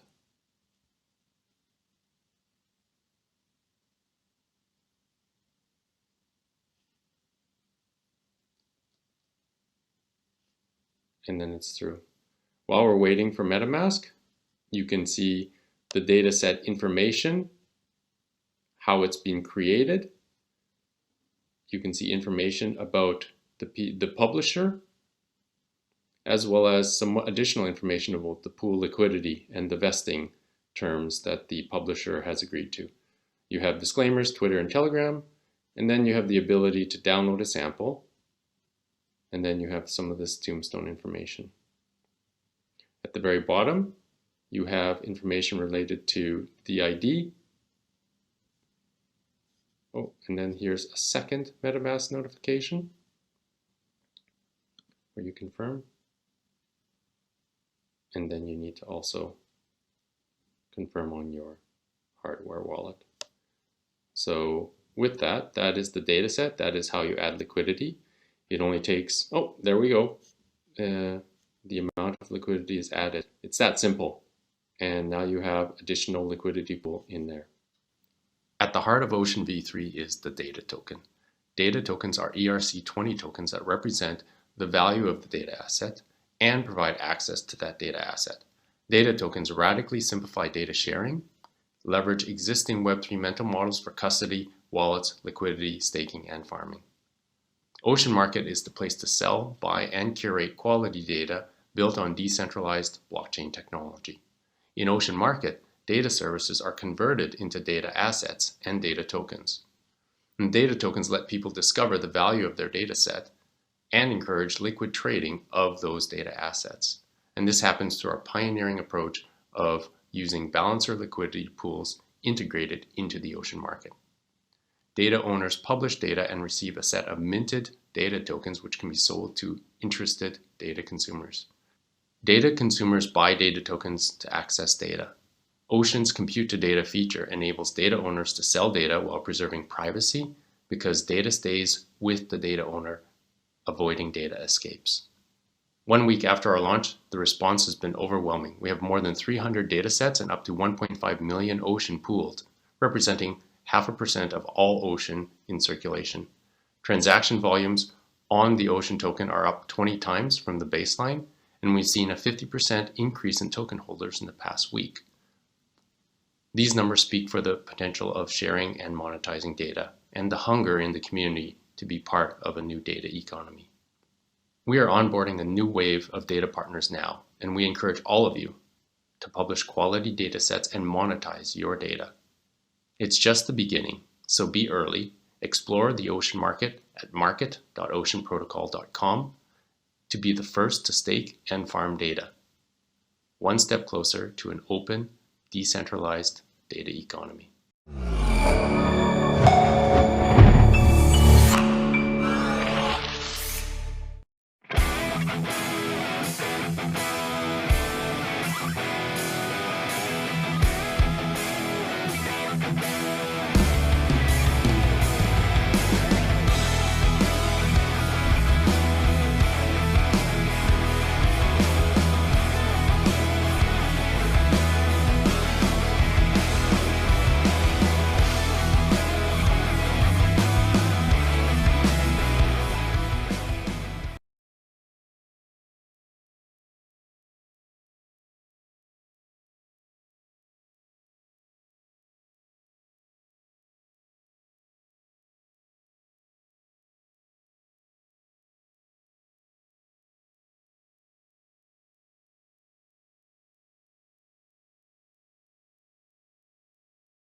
Great. Thank you, Bruce and Ocean Protocol, for supporting our event today, as well as our other sponsors, EasyFi and Utrust. So over to our viewers. What do you think of the session so far? We're keen to hear from you, so head over to any of Binance's social channels using the hashtag blockchainapplied to let us know. So Colin, what's next on the agenda? Hey, Hazel. The next panel here is on security issues and challenges that come with blockchain development. Moderating this panel is Matt Marks, the co-founder of Fishfort. Let's have him introduce our panel and speakers. Thanks. Welcome wherever you are tuning into this from wherever you are in the world. Good evening, good afternoon, or good morning, depending on where you are. This panel is going to be about blockchain security issues and challenges we currently face in the industry. Over the last few years, we've made a lot of progress tackling some of the security obstacles we face as an industry. But as we grow and as we develop, we certainly have a lot left we need to get right and need to solve. And so that's what we're going to be touching on today. We're going to be covering some of the recent trends we've seen around yield farming and some security implications thereof. We're also going to be touching on some more general concerns around things like flash loans and audits, as well as teams in the space, anonymous versus pseudo-anonymous and known teams. And then just some general kind of user-focused questions around how end users can keep safe and secure in the space. I'm joined by four expert panelists, who I will hand over to introduce themselves and say a bit about what they do before we kick things off. So I'll hand over to you, Alice, to introduce yourself. Thanks, Matt. So my name is Alice Henshaw. I am a smart contract auditor and blockchain security researcher at OpenZeppelin. OpenZeppelin is a cybersecurity company who build a whole suite of different products to try and keep blockchain protocols secure. I'm on the audit side of the business, so teams come to us with their smart contracts and we look through them to find as many bugs as we can, give feedback about the protocol. Leo, why don't you introduce yourself? Hello, everybody. My name is Leo Chang. I am an advisor and also a multi-stakeholder with Cream Finance, and we are a lending platform and a fork of Compound. As an early user of Cream, as well as heavily involved with now in the Cream governance process, I'm getting to see a whole lot of sort of the issues surrounding this. And I think of all the panelists here, I'm the least technical, so I think maybe my answers will be a lot more business oriented. Looking forward to the discussion. Thank you. Perfect. Thanks, Leo. Certainly looking forward to insights. Thanks, Alice. Caleb? I'm Caleb now. I'm from Etherscan. So what we do, basically, we build block explorers as well as the function surrounding block explorers. For my side, I mostly deal around things like smart contracts. I also build some auxiliary stuff like things for the gas tracker or maybe some parts of the indexer. That's pretty much it from me. Maybe we can pass it to Daryl. Hey, everybody. I'm Daryl Hawk, COO of Certic. We're a leading blockchain security firm that we focus on end-to-end security. So starting with preventative measures like security audits into penetration testing. And we recently launched different features in Conjure Live, which include the security oracle to pretty much take the parts of an audit and put it on chain so it's accessible and transparent for all, and as well as Certic Shield, which is a reimbursement license system for the members to protect themselves in case anything does happen. So more of a reactionary approach as well. So I'm happy to discuss and really excited to dive into this topic. Perfect. Thank you. Thank you, everyone. Certainly looking forward to getting all of your insights into the security space. I think let's just dive straight into it. Something that's really quite relevant at the moment and has blown up over the last few months, I think it's fair to say, is this concept of yield farming. And we've seen projects launch with varying degrees of security and varying degrees of, I guess you could say, due diligence, and have attracted across the board, hundreds of millions of dollars in some cases of user funds and deposits into these farming ecosystems. I'd love to get your thoughts, each of you, on what you think about the security process that should be going into these projects, and specifically what your thoughts are on this idea of testing in production, something that was popularized by the Y-Earn ecosystem, this idea that you build first, do a bit of kind of basic testing yourself as a developer or development team, and then push that out to the public before you get audits done. What are your thoughts on this? Let's start with you, Daryl. How do you think about the yield farming space? Yeah, that's I think it's been a really interesting summer for everybody. So we've seen this massive boom. It's super exciting on that side. But I think on our perspective, we always try to think about it as a risk reward, the classic risk reward. Now, the excitement and the hype and the speed should not make any balance have more of an index than another. So with the risk reward may be very, very high, may be very exciting. It may be a limited window for this, but that should not mean that it allows you to take massive risks to even it out. So testing and production, blockchain is different. A lot of projects have their different perspectives. In some senses, it is experimental as a whole space. So I understand the desire to really push speed over anything else. But when it comes to security, when it comes to, I guess, the risks associated or the impact of not being fully buttoned up, that is real. So it's not experimental anymore. That's people's finance at stake. That's a lot of vulnerabilities or issues or reputational risk. And so we really strongly believe that regardless of what project, regardless of what it is, that there is a flow to be had to make sure that things are appropriately managed and the processes run through in whatever speed is needed in the certain situation, but just to make sure that there is enough eyes on things and things do get the right amount of attention they need to. So it's not your single experiment because others are involved in this as well. Thanks, Daryl. Yeah, that's certainly understand that position. That makes a lot of sense, especially coming from an auditing firm, security firm. Leo, how do you think about this with Cream Finance, more from, I guess, a high level side of things? How do you feel about the security side of things and needing to iterate quickly and push things out, but also maintain that level of security?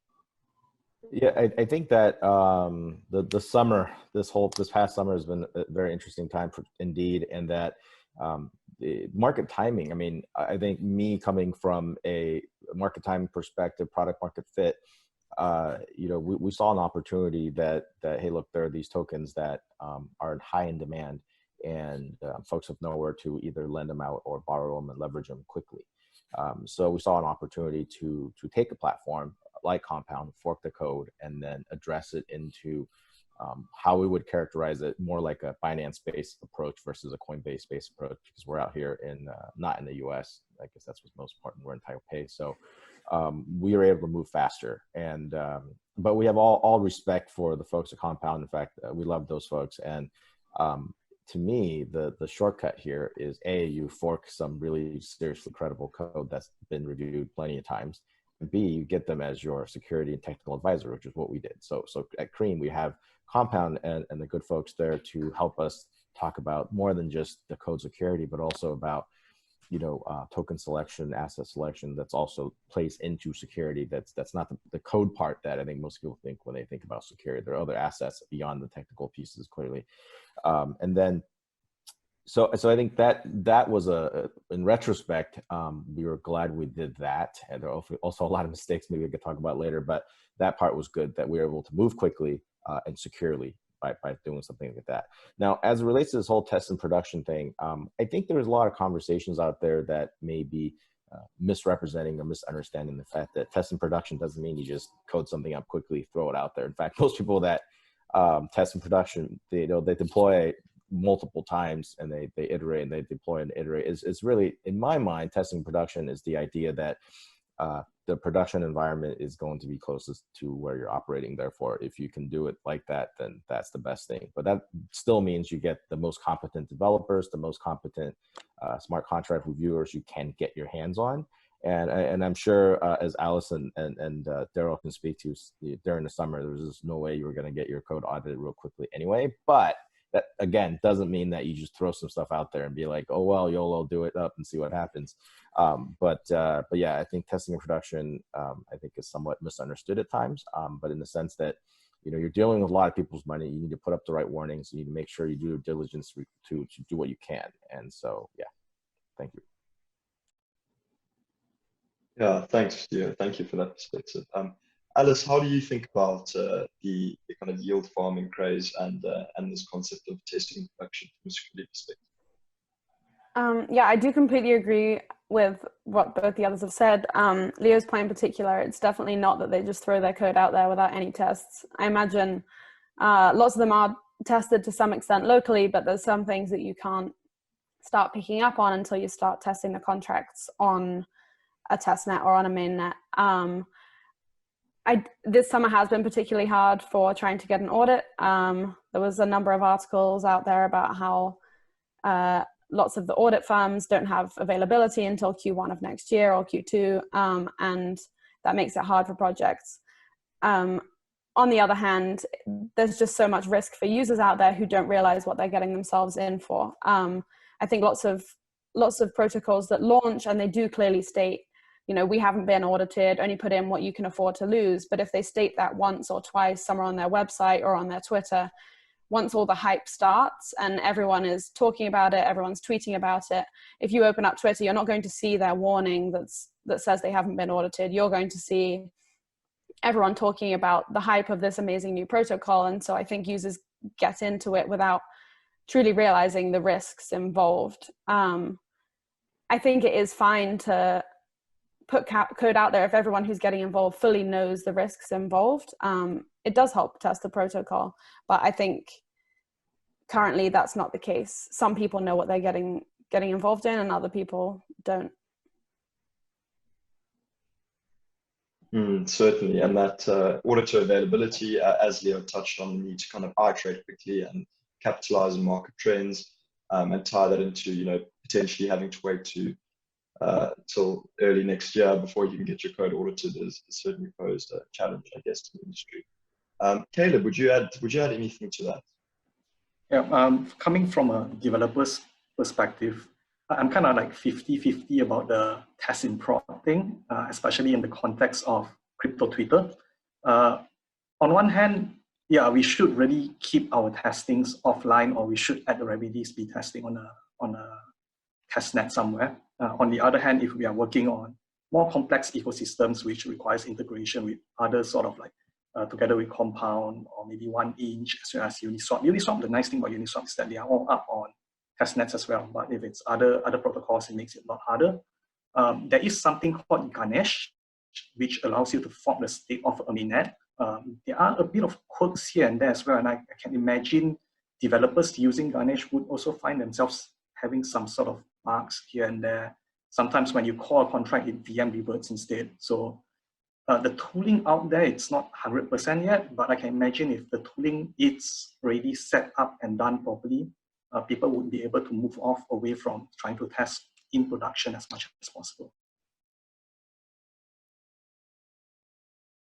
Perfect. Thanks, Caleb.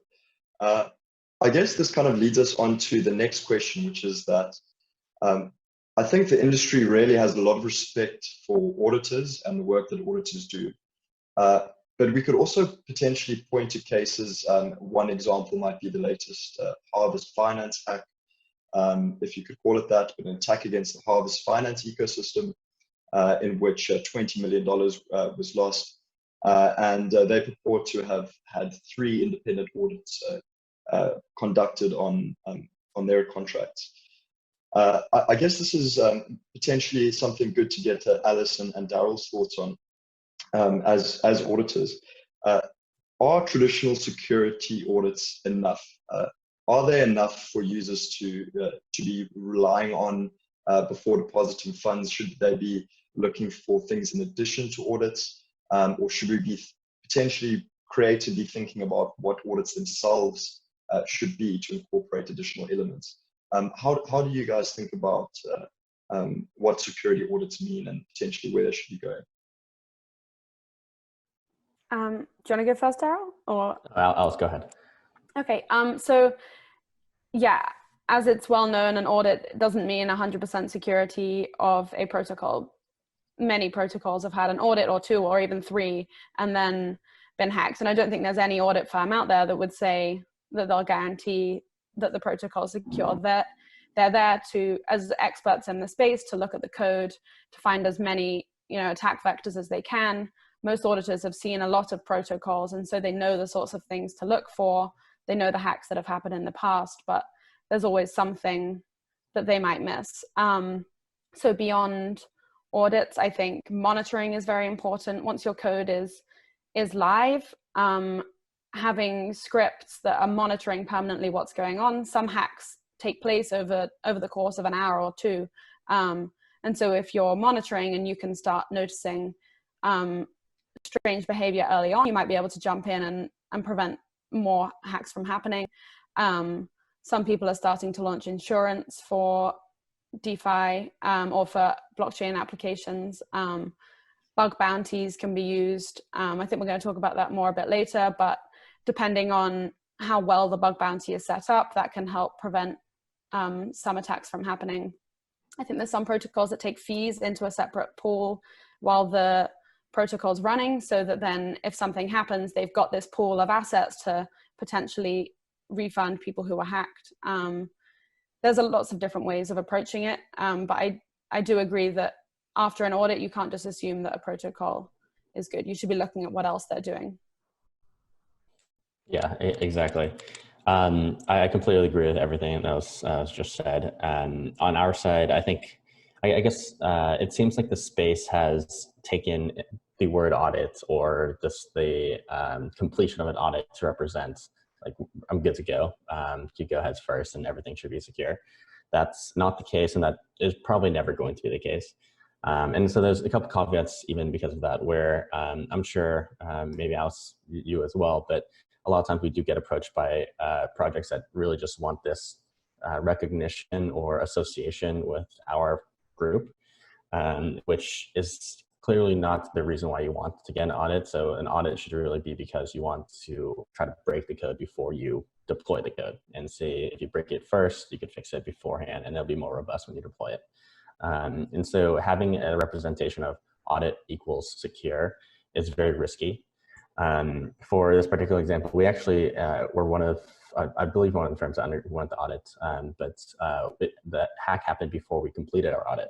So even an announcement of an audit is engaged wasn't necessarily true. The engagement of an audit was true. Yes, we began, but we didn't complete the thing. There was no certification at the end to say that everything's good to go. And this is kind of misrepresenting the fact that even engaging in audit means that it's already secure.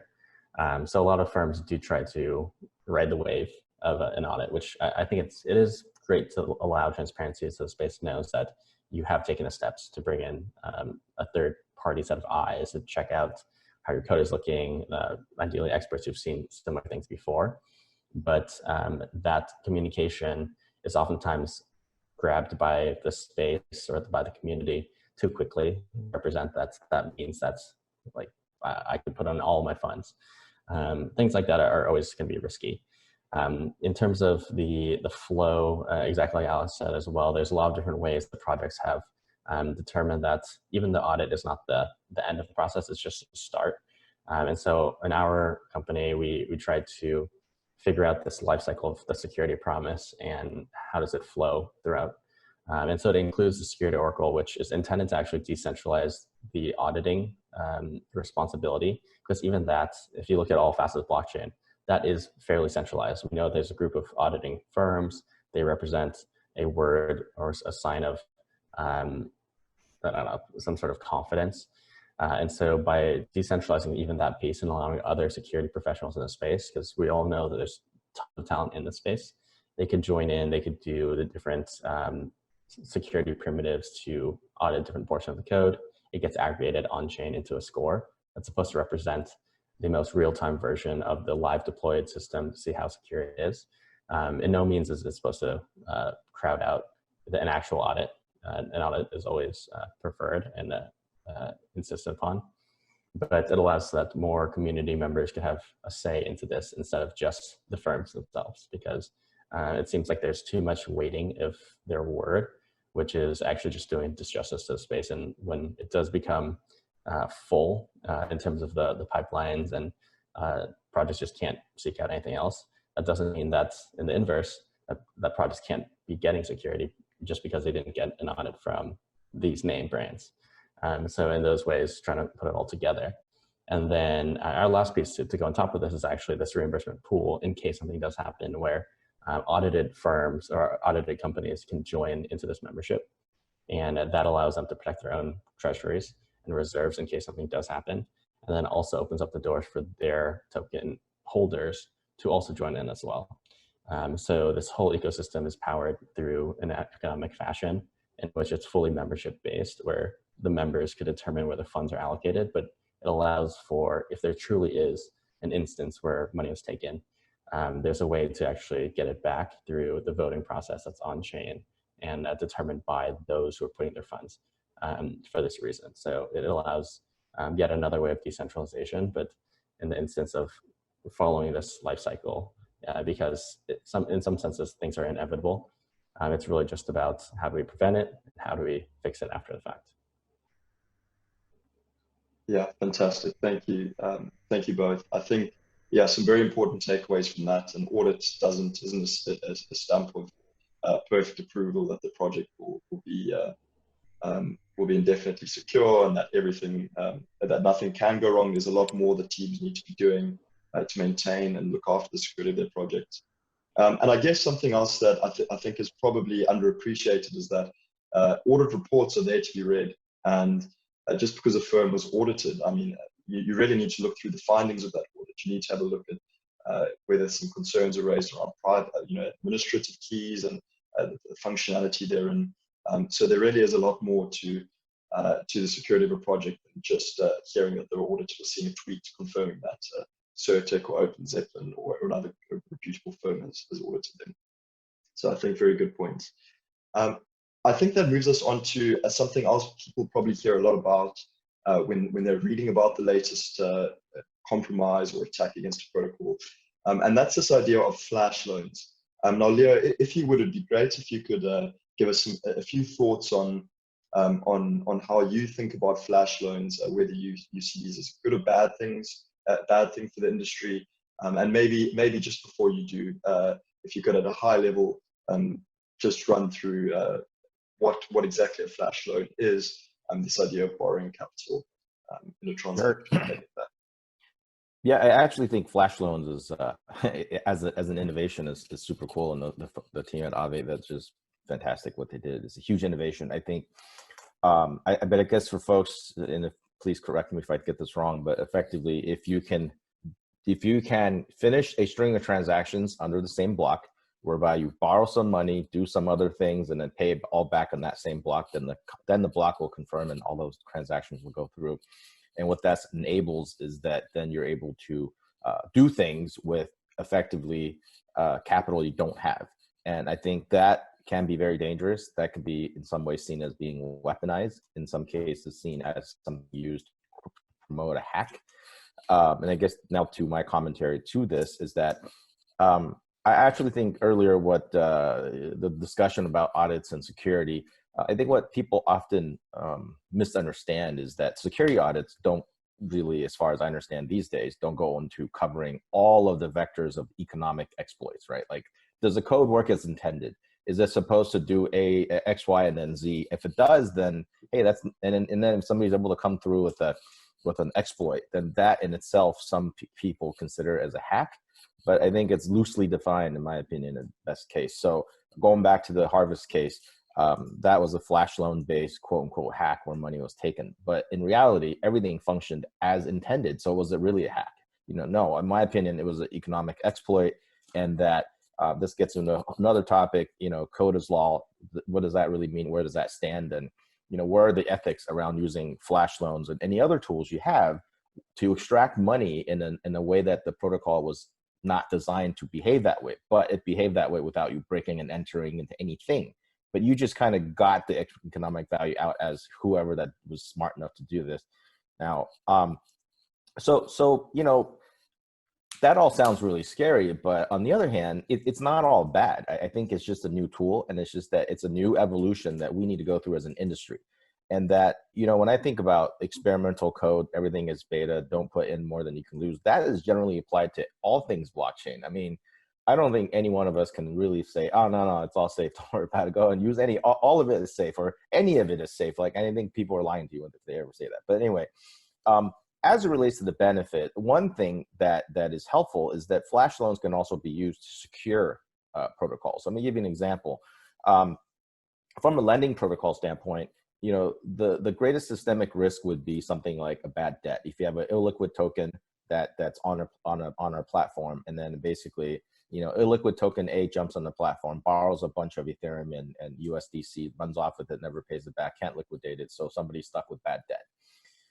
In a like the March scenario where price crashed, if you had flash loan to support that, then then maybe we're safer. And we're actually working right now on the Keeper platform to provide incentivized liquidation keepers with no upfront capital. In that setting, flash loans actually works to preserve the safety of platforms rather than against it. Now, but I guess it's just one kind of bone to pick with about this whole like hack versus economic incentive exploit thing. Like, some people also said that, SBF and what he did on Cream and shorted a bunch of DeFi tokens, like, oh, that's foul play. But it's like, no, again, the thing functioned as intended. And that was, was that a hack? No, because he shorted tokens. Okay, well, what about the guy or gal who did the flash loan attack on farm? Like, that's also, anyway, there's a lot we can talk about, but I wanted to cover those main points. Yeah, certainly. Thanks, Leo, for that insight. I would love to just very, very briefly, considering that there are probably teams who are looking to build in the crypto ecosystem who are listening to this. Daryl and Alice, if you have any insight on what teams should consider very briefly before I hand over to Caleb for something, it would be great to hear just a couple of thoughts on what teams should be doing to protect themselves if they have built an ecosystem.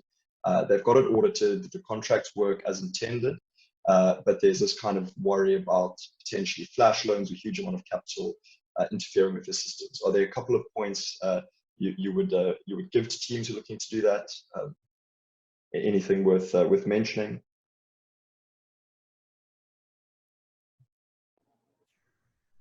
You go first.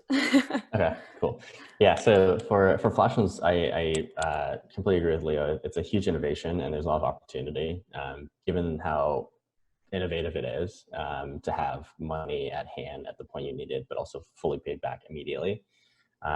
There's just so much to work through. I think for things like this, going to the economic side, so it's exactly as mentioned, your code can be perfectly correct. It does what it's supposed to do. It borrows the money, it pays it back. People get what is needed. You really have to check for the simulations of what can happen if you got a massive amount here, putting some pressure in some exchange somewhere else. It's very difficult because what happens is that you could take money in one system and then use it on another system. That's not your code anymore. It's another system that's just out there in blockchain. And then that could be using on another system. And so all these dependencies make it so there's a lot of holes that you yourself can't check looking at your own code before you deploy. You actually would have to look at the accounts of, well, where could this be used? What could that mean? And it's really a stress test of sorts. And so there's a lot of ways you could simulate it. You could work it through with some auditing firms have experience in this as well. So you could kind of bounce the ideas with them. But it is very hard to pinpoint exactly what you do to prevent this because it's like your, let's say your home, you put the top-notch security in there, you have all the cameras, all the alarms, but the issues are what's going on in your neighbors. And if your neighbors are doing dangerous things, explosive experiments, whatever it is in the garage, there is a risk that something happens to your house. So you have to be more visually aware, and in this sense, you have to be aware of what other components are able to be used today, but also maybe the most difficult part is what else could be used tomorrow. So we know flash loans exist now, but there's going to be more innovations. And so maybe it's not going to be a flash loan and something else that's equally innovative that could be used within your product or your system. That's going to be extremely difficult to prepare for ahead of time. But that's why we do kind of ask for best practices to do penetration tests regularly, to recheck your code, re-audit your code, make sure things still work in the most recent version of the blockchain ecosystem, as opposed to thinking of things as one point in time it worked then, so it's going to continue working. That's probably the best advice we could give, given all the instances are very unique. Perfect. Thank you, Daryl. I understand that I put you on the spot there a little bit, and it really must be, it's context dependent on the project and which ecosystems they're interacting with, and it's probably not a question that's easy to give general advice on. Alice, would you like to add anything to what Daryl mentioned? I think Daryl explained that very well. I think the main thing the term flash loan has got so many companies so scared about what they could bring to their protocol, and I think it's important to remember that a flash loan just like amplifies risks that already exist. Like before flash loans, whales could come along and do these things. And so I think people are getting particularly scared about flash loans because they've seen what's happened with this year with a few different protocols. But if you thought your protocol was secure before, flash loans are just amplifying that. I think normally what they do is somehow manipulate pricing within protocols. If you can bring in a lot of money, you can normally change the price. So some people are now comparing the price between two different other protocols. So if you've got a reliance, as Daryl was saying, on one specific other protocol, you can't permanently keep your eye on what's going on there. But if your protocol instead gathers information from multiple different sources on chain and compares the prices, then if a flash loan suddenly drops the price on one or raises the price, then you can try and create it such that your system flags that difference and doesn't let something happen. But as Daryl was saying, it's so context dependent and so protocol specific that there's no one solution fits all. And if you're building a project like this and you've got these worries, then you're best to go and speak to auditors or experts about different attack vectors to consider. Mm-hmm. Thanks, Alice. Certainly makes sense. Thanks for your thoughts. Now, on this idea that flash loans and these economic exploits, as Leo referred to them, they aren't necessarily breaking or hacking into anything or exploiting badly written code necessarily, or bugs in code. They are kind of a different type of attack, and potentially you could argue, as Leo did very well, that it's whether you call it even a hack is a controversial term, because the contracts are in fact functioning as intended. And on that note, I think something else that fits in a very similar category to that is this idea of, and again, something you might have heard about in the media, the idea of front-running and back-running transactions. Caleb, with your experience at Etherscan, you really got a very unique perspective on kind of the data on specifically, I guess, the Ethereum public blockchain, and I'm sure you've spent a bit of time looking at both of these concepts. Would you mind just kind of walking through both what this idea of front-running and back-running transactions are at a high level, and then also, I guess, how that fits into how we should think about security from a blockchain perspective? Yep, sure. So I guess for the benefit of our audience, I'll briefly explain how front-running and back-running is like. Front-running is simply trying to execute your transaction before the actual user's transaction execute. So essentially, how would this work in practice is that you would send a transaction with a higher gas price so that your transaction gets mined before the second user's transaction gets mined. Back-running, it's somewhat of the reverse process. So what would you want to have happening is for the users to finish up his or her transaction first, and after that, right after that, you slot in your transaction. So front running, it's not in particular new. We have seen front running since the ICO days where everybody starts moving into contracts and sending them with very high gas prices. Back running about quite recently, but it's not really exactly that recently as well, but well, with more applications on the blockchain on Ethereum, we do see a category of back running which is quite interesting. If you do trade on Uniswap, you would occasionally see a combination of front running and back running where they would they would try to earn from the slippage of a particular trader's trade. So what would happen is that a bot in this particular case would send a transaction to front run a legitimate trader's trade. It would earn from that amount of slippage. The user's transaction would execute, and subsequently the bot would send another transaction which is just n+1 of the gas price of the legitimate user's transaction in order to sell off the tokens which the bot had earlier bought. So in that case, the bot will be earning a certain amount of percentage of a certain small amount of profit from the slippage of what the trader had incurred on. The thing is, in this case, it's not particularly a bad or good thing. It's just how the blockchain works. If a user is willing to pay more gas prices than you, then yes, the user would be able to queue his or her transaction in front of you. That's the thing about the transaction ordering dependency as well. It's all just small blockchain primitives which users have to be somewhat aware of, as well as when smart contract developers, when they develop their contracts, they have to be somewhat aware whether transaction ordering dependencies it will also affect how their users interact with their smart contract would then affect the output of a particular smart contract. Thanks, Caleb, for that insight. I guess leading on from that, Caleb, and we're getting towards the end of our time for the panel.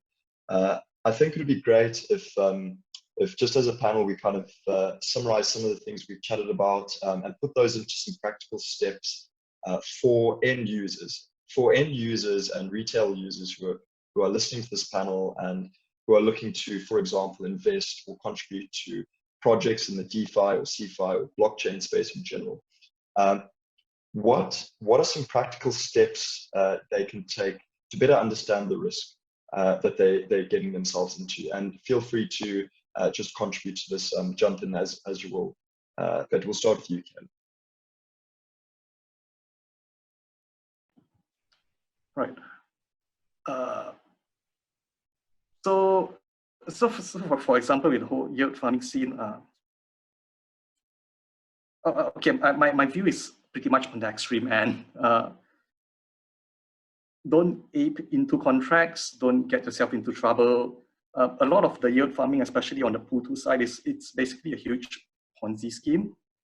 The last person who goes in and provides liquidity would be the last person who ends up losing money, the person who apes in first, and therefore you would see, especially when new pools open, you would see a sudden huge amount of transactions with super high gas prices, and you see gas trackers going haywire. And those will be the person who benefits basically the most. So if you are not one of those guys at the front, try not to get yourself into a position where you end up losing money. There are good projects out there which would provide you yield.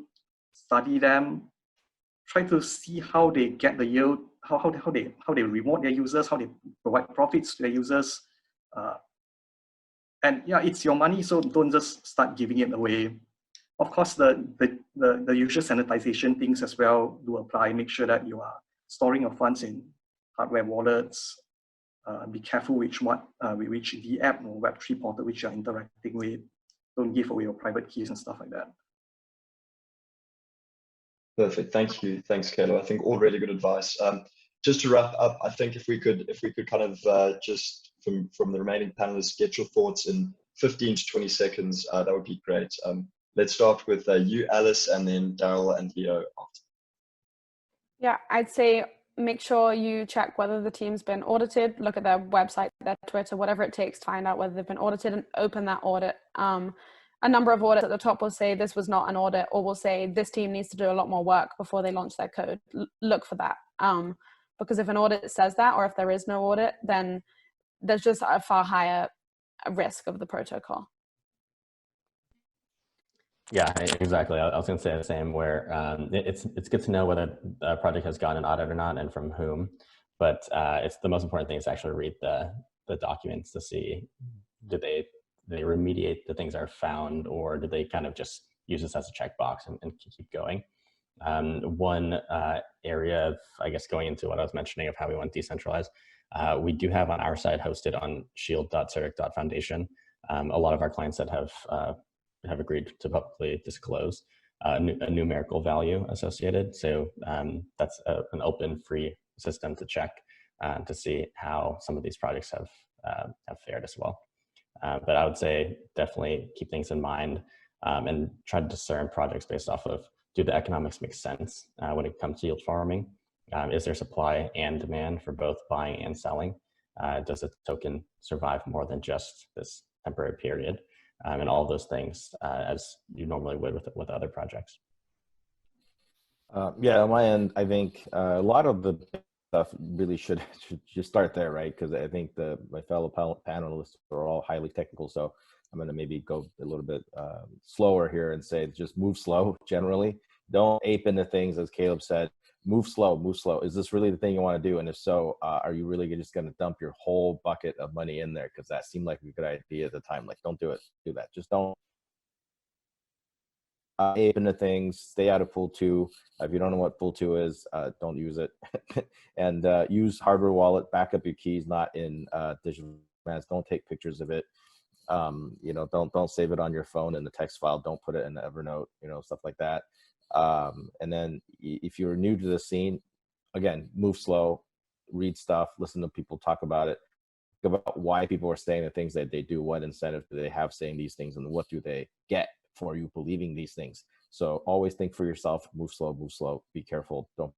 Don't put more money in than you can lose. Good luck. Perfect. Thank you very much to our panelists. And with that, we will wrap up this panel. I hope that you all found it very useful and that you stay safe out there. I think just to echo Leo's final words there, move slow and make sure you read, especially if you're new to the space. Check those audits and don't ape into things, as has been mentioned a few times. But with that, thank you very much to our panelists, and thank you for tuning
Great, and just like that, we're about halfway through the Binance Summit. We've got some more insightful sessions and announcements coming up, including a big one from CZ himself, so stay tuned. We also welcome you to share your feedback or favorite quotes from the summit so far with the blockchain applied hashtag. So moving on, what's next on the agenda, Colin?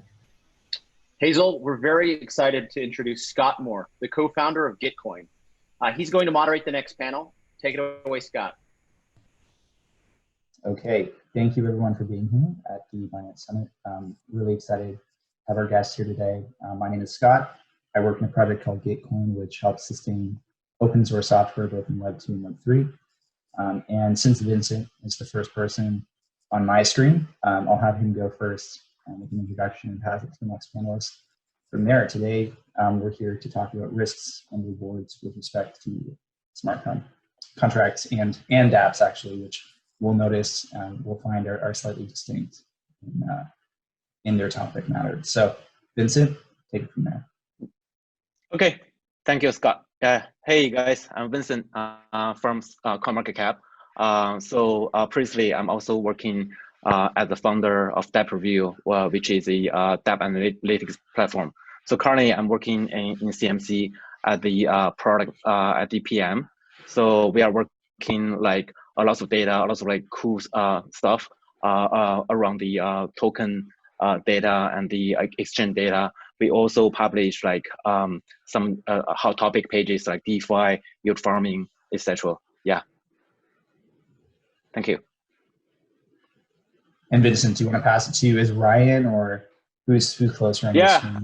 Yeah, I think I'll pass to Ryan. Yeah. Hey guys, this is Ryan, and I am the co-founder of Anchor. And also, I am the one of the initiator of one of the first Binance Smart Chain project called Burger Swap.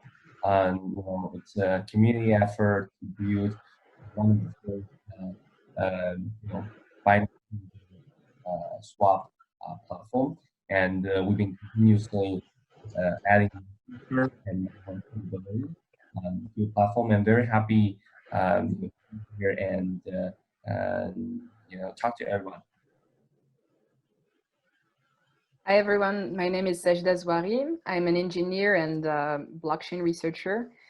So I've been working as a tech lead at Consensus. I've been in the Ethereum space for quite some time after discovering Bitcoin in 2015. And more recently, I've also discovered the Tezos community. And I guess my summer was mostly about DeFi, NFTs, and so I'm very glad to be here to discuss about that with you. Perfect. Thanks, everyone. So we have a lot to cover in terms of this topic. It's a very broad topic, just like when we think about the risks and rewards of this space, which pretty much comes down to really dApps and smart contracts in a lot of ways.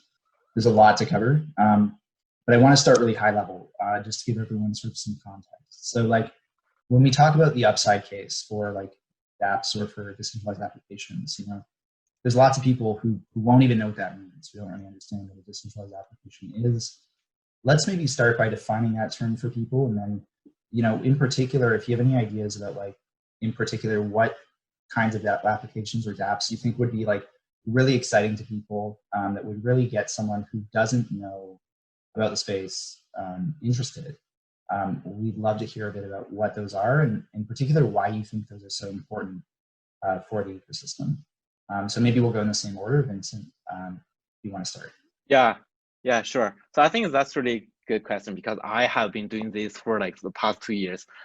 So I think at the end of 2017, I started playing all kinds of dApps, and after that, I was like trying to tell my friends, my colleague who are not in the crypto space about decentralized application.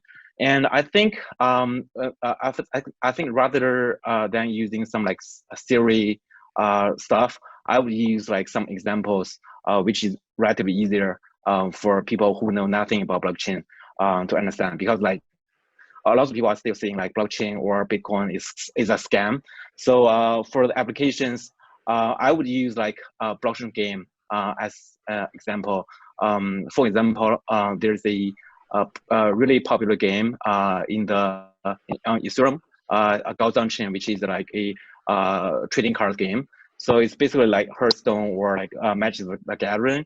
But the difference is like you actually own all the cards and you can trade the cards with anyone, anytime, on any markets.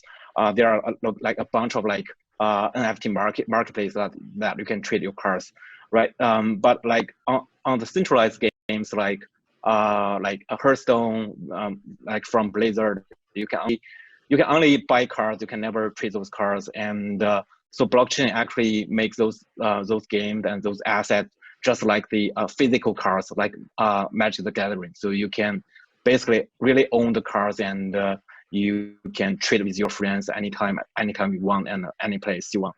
So I think that's one thing. The other thing is like more about like permissionless, which is like especially on the DeFi space. Like for example, in China, it's really hard to buy like US stocks, right? But on the blockchain world, I mean, no matter where you are, which country you live, you can always trade like cryptos on DEX, right? So as long as you have internet, you have the Ethereum wallet, you can use like Uniswap Curve or and any other DEX to make trades. So that's something really exciting. So that's some like examples I used to tell my friends, my parents, as the comparison with the traditional like applications.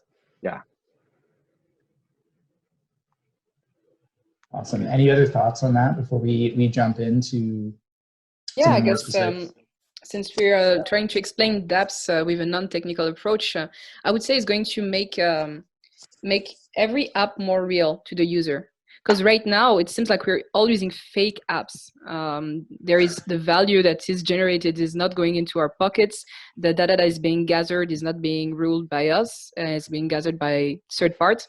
And so I feel like the transition that is going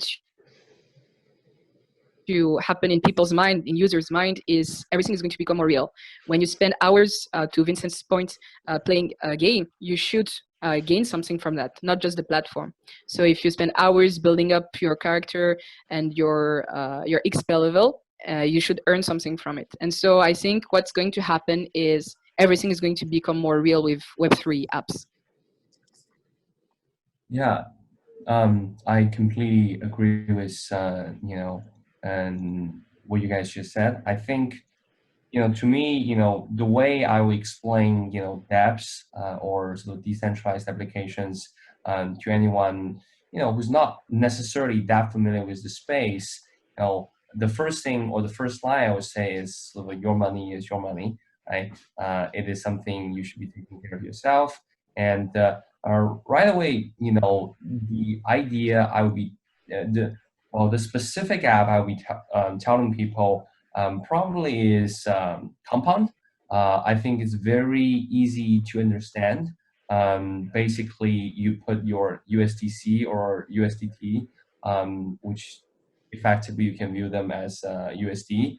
You are essentially just getting better yield than you'll be getting, in a US bank.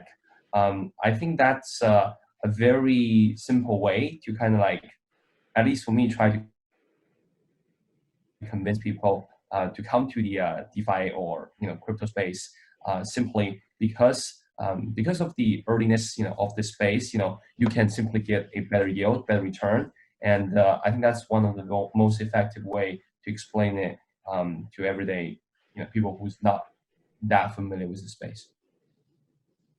I really love the variety of answers because you've got like everything from, we have these new sort of like applications that give you ownership over your data, over sort of what you're doing on the application. We have the sort of game element, the idea of like kind of a more playful ecosystem. And we have, of course, like the ability just to make money in a more sort of like streamlined way, in a way that like actually, I think, as you mentioned, is just a lot more asymmetric because it's so early. So I think that's really cool to see that sort of split. You've kind of already touched on this just based on like your answers there, but like what area of the space, like, we kind of go through these cycles in the space. We go through, in 2015, 16, we went through sort of DAO cycle, of course, the sort of DAO hack, which we can get to in terms of risk, may have sort of soured that for a bit. But of course, we're back to this point where now we realize the power of DAOs when they're used properly. DeFi, of course, is back.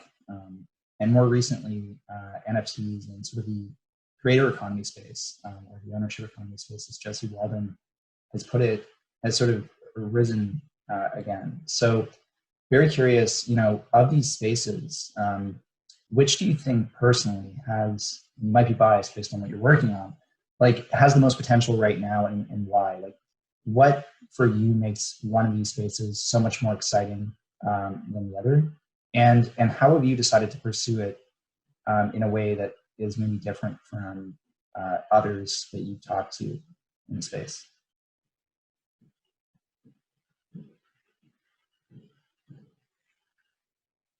Should I go first? Yeah, that's great.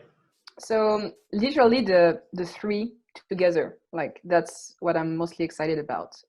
When DeFi, NFT, and DAO and governance in general comes together, I think that's where we can create something very cool.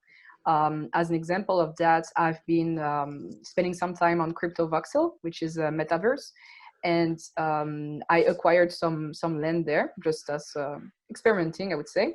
And as a landowner, I came to try to find out how I could make revenue from that land. Like, can I rent it?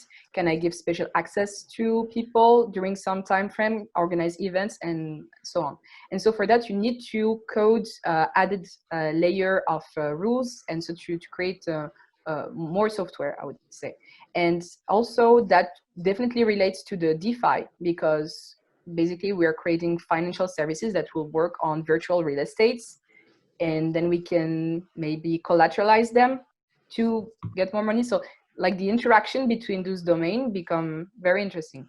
And the last part, the DAO, I think it's imperative, and it's everywhere really in any DeFi project that for me has a future, is the governance, and basically people learning through DeFi. Maybe first they came for the yield, but learning through DeFi what it means to be a contributor, what it means to, I would say, find again those citizen reflex that are kind of numb in today's society, because we don't really understand them anymore. We don't feel like we're making an impact.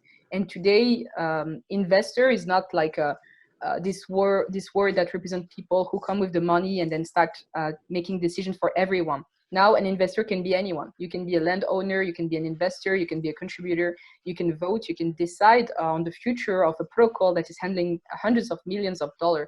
And so that's what I found really interesting. Cool. Can you guys hear me? Yeah. So very similar to what Sujita just said. To me, the most exciting thing was one of the project that I am very involved with. I'm one of the co-founder of it. It's called Binance. So Binance is basically a platform that you can do a bunch of things. You can do your simple fixed swap of token. Let's say you have like one ABC token, and I have 100 USD, 100 USDT, and we can do like a end-to-end sort of fixed swap. And that can also use by token sales, by OTCs. People can also use it to do all kinds of different options. Sealed bid, Dutch auction, English auction, fixed price auction, etc., etc. And there's also the NFT functions, NFT auctions, such as the NFT English auction, NFT auction even. So that is a platform that we are obviously building and extremely excited about, because it kind of like, at least we believe, fills the gap of sort of alternative asset exchange. So majority of the tokens right now that is traded, on the blockchain, let's say on Uniswap, right? It is more like an investment, right? You trade tokens and they're your, essentially investments. Whether Ethereum, whether it's whatever token that's out there, right?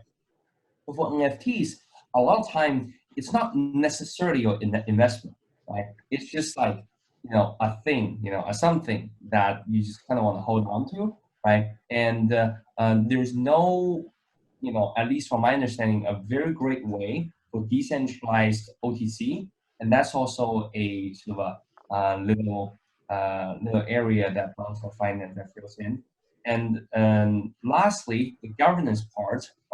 That's a part that we all kind of, look at and a little bit struggled with in the very beginning, right? Because that's kind of different from, projects back in 2018, right? Where there isn't so much so of a idea of like governance, but with a bunch of projects sort of spearheading it. One of the great leader of DAO, I would say, is definitely like synthetics, right? There's a lot of things that the community can kind of like contribute to, right? And I believe the future of DAO is like something more automatic, right? So right now, if there's like a proposal needs to be addressed, effectively there's a coder that goes there and right? It's kind of decentralized, it's kind of a DAO, but I think where the future will be going in is essentially there are parameters people can vote on, parameters people can change without sort of the owner of the contract or to change it, right? Right now the whole system of multi-sig, a bunch of like signers has been working okay, but I think there's less of a execution capability of the voters. Right, voters is more like it's more like in the real world you can't just only say, oh, we want this, but is it actually going to get executed, or is it going to be executed well? Is a known factor. Yeah, that's kind of how I view.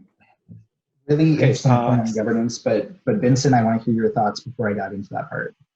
Yeah, sure. So I think from my perspective, I would like to, I would focus more about like whether, not specific any sector. I would like focus on whether it's something like blockchain native or blockchain empowered. So which means like this feature or this functionality can be only realized by blockchain technology. So for example, like let me show like this background, which is like one really interesting crypto art on rsync.art. So it's actually it's not like a regular like crypto art. It's actually a master. So for this crypto art, it has a master artwork, which is the picture here. But it actually composed by like 20-ish layers. So each layer is also a artwork. So it can be it's actually sold to different people. So any people who own the layers, they are able to change some of the parameters of the layers, like the color, some of the angle. I actually own this piece. I own this piece. So I try to bait this master artwork, but I lose to some other whale. So anyone who changes the layers, it will reflect it to the master artwork. So the guy who are owning this master work, master artwork, it actually changing like maybe every second or like every minute, as long as anyone who are like sending a transaction to the smart contract, it will change the parameters of the layers, and then the master work, the masterpiece will change. So that's something can only be like empowered by like a blockchain, and is that something I never saw before. So I would like to trying to explore this kind of innovation. So I actually also the landowner of Crypto Voxel, and also I bought some lands on Sandbox on Decentraland. So I spent lots of time trying to explore all kinds of like innovations on different dApps. So I guess the way I'm thinking about this, the question is like, what really excites me is those like features that can only be powered by blockchain. So yeah, I think that's my 2 cents. Yeah. I really want to dive into this like idea about like, I guess we could call it like the metaverse, right? Like Crypto Voxels is definitely sort of the metaverse of sorts. Like in that particular case, like how do you see this, like just through your own experience in the platforms, like how have you seen that working in terms of how people interact or deal with purchases in that space versus like a traditional physical, like actual location? Like how do people sort of change their behavior in those metaverses?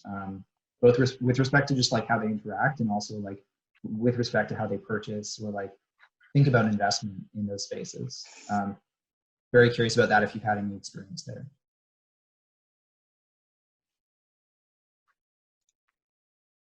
Well, I guess it would be interesting to see if you can purchase NFT, for example, that will grant you some sort of access or permission within that space. on top of just owning. Let's say, for example, you have a CryptoKitty. It would be interesting to see what you can do with a CryptoKitty on CryptoVoxel, let's say, that can only be done by an owner of a CryptoKitty, things like that. Vincent, have you noticed any of that, like, sort of behavior, like the idea of trying to create these sort of like in CryptoVoxels, my understanding is that there are almost these permission areas which people can sort of like showcase their art within, and like exactly. Like go ahead, sorry. Sorry. So I do think that's a really aggressive, like long-term thing to think about, especially for gamers. So personally, I'm a gamer. I play all kinds of like console game or the like Steam game, lots of games. So I'm really passionate about like this kind of like multi-universe, thing. So I think Engine is actually doing like similar stuff. They are building their like multi-universe item, which means like you can use this item on like game 1, game 2, game 3 on different games, on different land, on different like system. So I think there are a lot of like efforts and infrastructure to need to be done to actually realize this like really aggressive like ambition. But I do believe that's one of the direction for the blockchain game or like a multi-universe game. So yeah, I actually I think last year I probably spent like 1 or 2 months to just randomly look around in CryptoVoxel and trying to see the new stuff. I think like every week there are people like building the new cities, like new blocks, new stuff. That's quite interesting. So yeah. So Oh, Ryan, go ahead. Sorry, I completely agree with Vincent. I think, although I'm not like a heavy gamer, I've been participate a little bit, in all those the DeFi land purchasing, games or like spaces. I think one thing really stood out to me is that it feels really real, right? It doesn't feel that it's something that like someone like take away, right? Anyone that has been playing any sort of centralized game of like building some sort of civilization or some sort of a city, you kind of know that it's not real, right? Somebody can just like change parameter and that's gone. And things can all in the back of your head that somebody the admin can just like change everything easily, right? But the concept of like virtual asset, especially like a virtual asset, it can be potentially in the future sending from one ecosystem to another is really exciting, right? Then if that really happens, I believe a sense of real digital ownership will become a thing.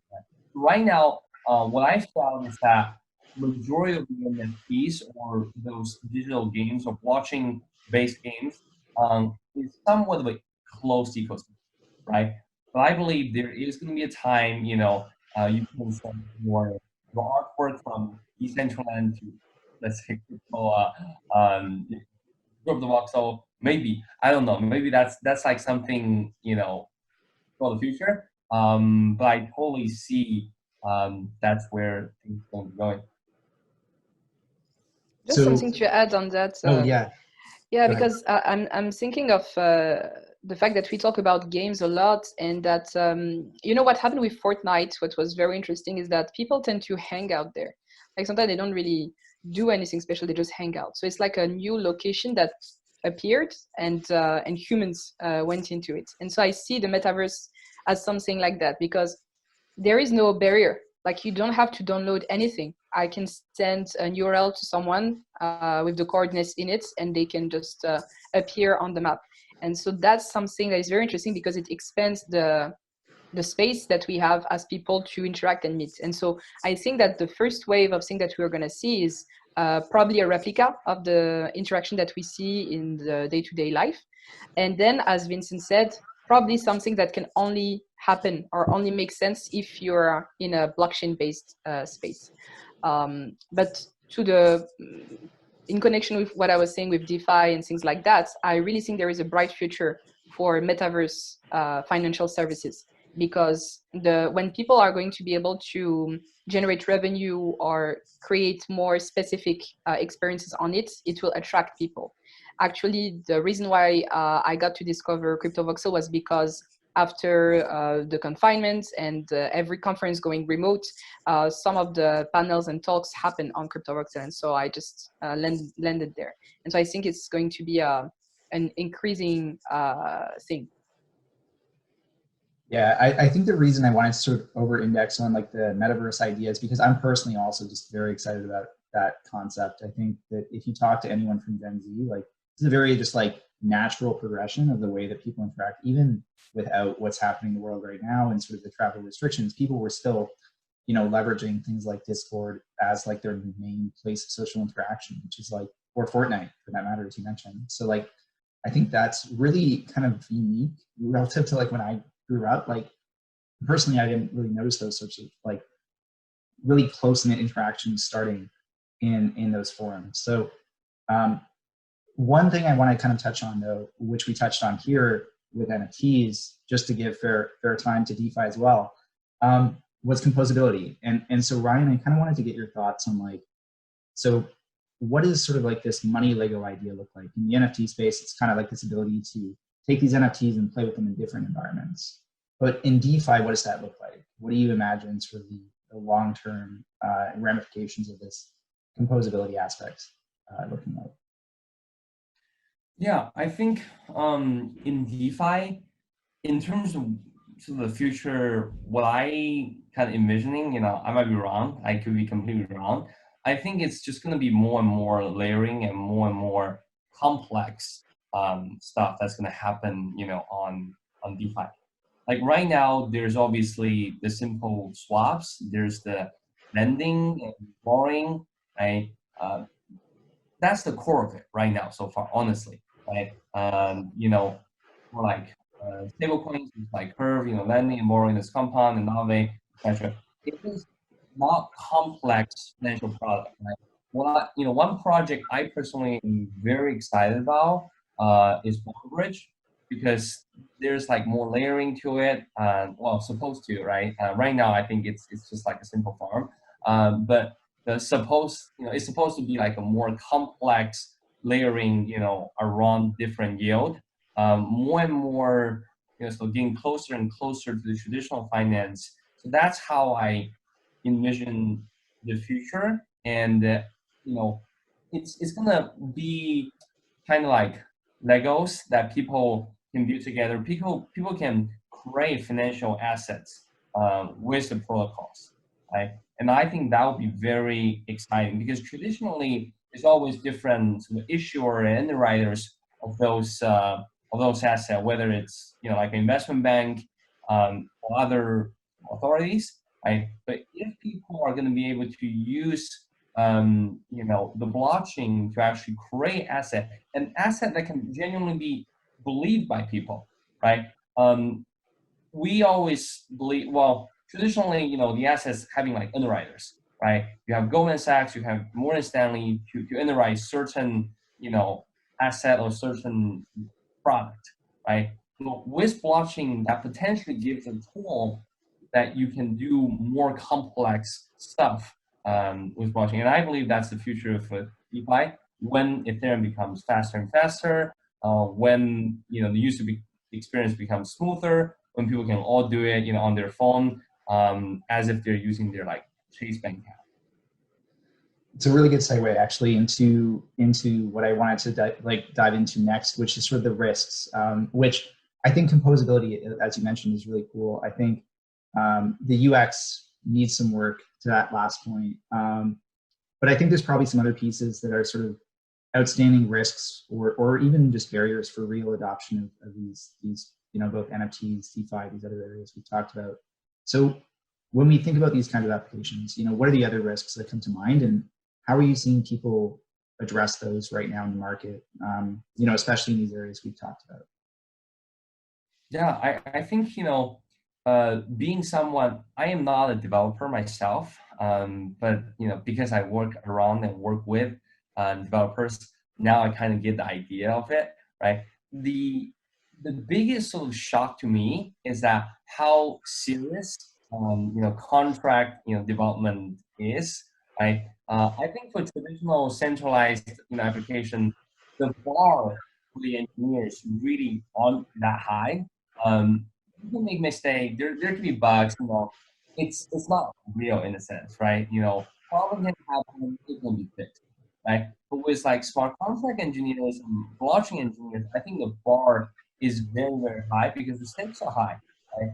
And if you have one thing wrong, people can lose millions of dollars. Apparently, one of the very famous guy in the space made a protocol, and that's effectively hacked or like taken advantage by by other people, and millions of dollars lost. And I think that's one of the biggest risks. In terms of like how to mitigate it, I think auditing, multiple auditing, is definitely one thing to do it.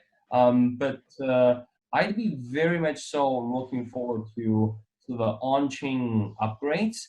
I know that's one main thing for say, like a Polkadot, right? The whole on-chain upgrade, supposed to be like a cool thing or cool feature. I might be wrong. I'm not a very technical person, but the point I'm trying to make is that because blockchain development is very serious, it matters to people's asset and money. More cautious, people need to be more cautious about it. And I think so far the user experience, as you said, isn't like so good because Ethereum fundamentally is still pretty slow. But I can totally see the industry moving in the right direction. But I'm sure it's going to be a painful process. But at the end of the day, I believe we'll get there. Yeah. So you mentioned something that I found very interesting regarding security of smart contracts. So the way I see it, we are going towards a plateau of smart contract development because most of the projects are reusing existing smart contracts or adapting it to their use cases. And it's much safer to use smart contract that has been audited or that is being used in a project that has great credibility and a good track record than just rebuild your own thing. Actually, that's something that we tend not to want to do too much. And so I feel like at some point we will be, you mentioned Lego. I think we will be using smart contract as Lego. And so the innovation will come from how you combine them and how you create a user experience that is maybe better or provides something else or is more focused towards one certain approach that you want to achieve with your community than another, and not really on this pool of smart contracts that maybe will become pretty standard. And so as the technical risk may decrease in time, I feel that a more systemic risk can occur regarding the economic protocol that we're designing. I am afraid that we might do some mistakes that we've seen in the traditional finance world. Value is something very fragile, I think, to handle. If you miss one step, and if at some point people feel that what you're creating is not linked to any value because it's in our mind, then you can crash everything. And so I think that's the risky part. That's you can wake up and everything goes to zero, and it's not even because of a bug. So that's something I would say is a risk. And the other thing might be not maybe a risk, maybe an opportunity, I don't know. I feel like as we are building the software and shaping it, it's also shaping us as a community. Because when we are building decentralized software, we have some values, some ideal that we are trying to create. We are building a value system that is redistributing to all the contributor, and that's great. But we are not used to that. I think maybe the generation after will be more used to that. But even for me, we are very used to like very top-down or traditional way of thinking that we forget that we are in a decentralized ecosystem, and the way we think about how we interact with the apps have to be decentralized. Even when it comes to governance and voting, it's so weird because people, they have some tokens, they don't even understand the power that comes with them. We have to teach them what it means now to be a user, It's not a passive position anymore. You're in the system. You're part of that complex system. And so just as there is a risk on the technical or software aspect, I think there is a risk on human. What if humans are not, I would say, don't rise to the occasion that we are collectively creating? I would say that that's a risk. That's like, I really like that idea that, you know, there's this composable, like, you know, the one thing I was kind of hinting at with the question was this composability risk, which we sort of touched on. Like flash loans come to mind, right? Of course, as a recent example of this sort of composability risk. Like, I think there's that interesting trade-off there is really, for me, both the opportunity and the threat of the space, which is just like, you have the ability to really like reduce the amount of risk of, you know, auditing each of these independent contracts every single time, because one of them, hopefully in your base layer of your Legos, will be audited and will be ready to be used. But at the same time, of course, yeah, you can run into this issue where maybe unintended systemic effects occur. So I think that's a really good point. And one we should sort of all be aware of, especially with what's happening in the space in DeFi.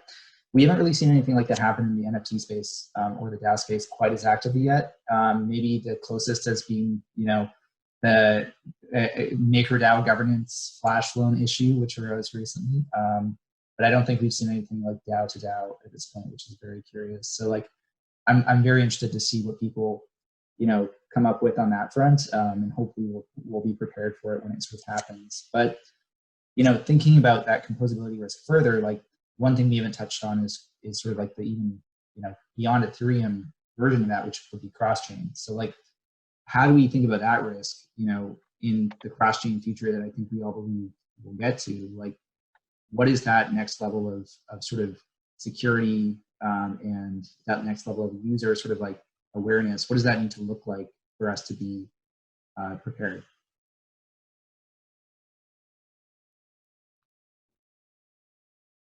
And that can be for anyone. I know it's a like kind of tough question from the sort of like speculation perspective, but I think it's a really important one to address. So yeah, I think. Okay. Sorry. Okay. I think I'm not a cross-chain expert, but I definitely want to add something about the risk of smart contract, especially from the user perspective. So I think there are like a few types of these kind of risk. So actually, most of the blockchain users, they are like non-technical, right? Not everyone are engineers, like. So from my like experience, I saw like lots of like smart contracts and dApps. They are like not open source, and users don't know that, and there are lots of like Ponzi scheme and some scammy like website dApps, and like actually the developer, they are evil, and they just want to they have some backdoors, and they have some method that they can like withdraw all the monies from the smart contract. So there are like tens of or even like maybe like even probably like 20 or 30 dApps they just scam away last year. They are mostly based on Tron, EOS, and some of them are on Ethereum. So that's one type of risk. And most of the non-technical users, they don't aware of that, and they don't know how to check whether a smart contract is open source or not on Etherscan. They don't know that. They just know, okay, here's the website, here's the dApp saying that I can make like 20% returns every day. So okay, I put some like Ether there. So the other type of the risk, I think, is like just as everyone like mentioned, is like technical issues or bugs, you know. So like I actually played some gambling dApps. Many of them, they have been attacked by some of the like random number attack or re-entry attack, which caused those project lost money. So I mean, even for experienced engineers, they cannot like just go through every line of codes before they actually play any dApp, right? So I think that's something really hard to prevent. But definitely, all the projects, they need to do more auditing. They need to spend more time reviewing their codes to protect their users. So, and the other kind of risk, which is not like technical risk, is more like users, they are not fully aware of some of the potential risks. For example, for the yield farming or liquidity mining, they are providing liquidity on Uniswap or some other DAX, but there are like impermanent loss there. But I mean, lots of people, they are just chasing for the high yield, but they overlooked this, potential loss of your principles. So they don't know, okay, what is the impermanent loss? What are the, why I put my money here, and like a week later I lost money. What's going on, right? So I do think from the user perspective, they need more instruction, and they need more warning on what kind of potential loss or risk they are actually have. So I can remember when I doing yield farming, I kind of sleep well, because I don't know, maybe when I woke up, maybe some contract got hacked by a hacker. So yeah, that's just want to add something on the risk related stuff. Yeah. Totally. Yeah. And also they can get stuck because of the gas fee. Yeah. Yeah. Totally true. I actually have one thing to talk about, about the whole cross-chain thing. The way I think about it is right now, well, obviously, if things are all on Binance, that'll be a pretty perfect world, because because everything is kind of handled in a centralized way. But because the core of blockchain is that it needs to be somewhat decentralized, or at least there is a large group of people really want that, and I think that's the right direction that things should go, right? I think cross-chain capability amongst all those popular blockchains and assets across popular blockchains a very, very important topic, right? Because this is something that in the traditional world that you won't encounter, right? If someone who just got into the blockchain space and you tell them that, oh, this is some token you can only buy on Uniswap, and that's something you can only buy on like Tron Swap, or well, I believe it's called Just Swap, right? I think regular people will just freak out. What does that even mean? Right? I think the centralized place exchange is certainly one solution, but because there is going to be interactions, amongst different chains assets, I think overall what the industry really need is a much better user experience, much smoother user experience. While the idea of all the blockchain protocols or DeFi projects are Legos, this idea is great, right?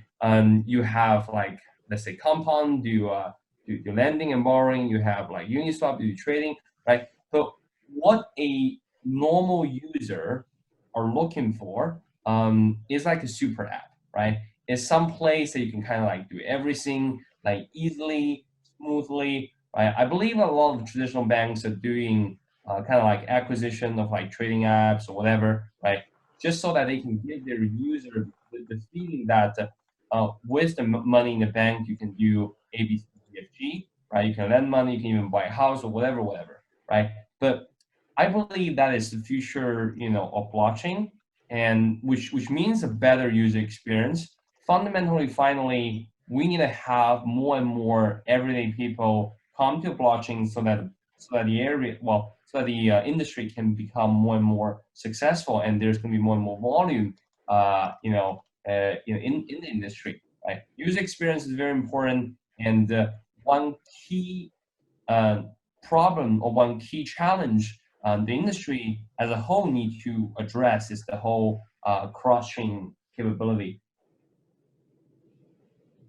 I think that's super important as a point. I'm really glad, by the way, that impermanent loss got mentioned. I think that was on my checklist of things that I was like, this is important to hit on as a term.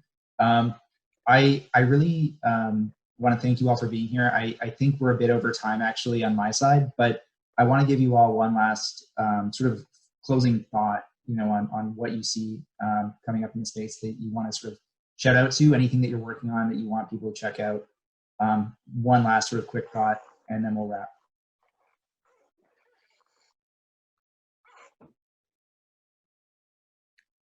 I guess I'll go first. I think I've been previously, sharing and shilling the projects I'm personally involved in, and with everyone, check out, I guess, functionality of Bounce Finance, Burger Swap, Anchor's Ethereum 2.0, decentralized staking is coming online, and Ethereum 2.0 is something I'm very, very excited about. I know that it's a bit of a shilling here.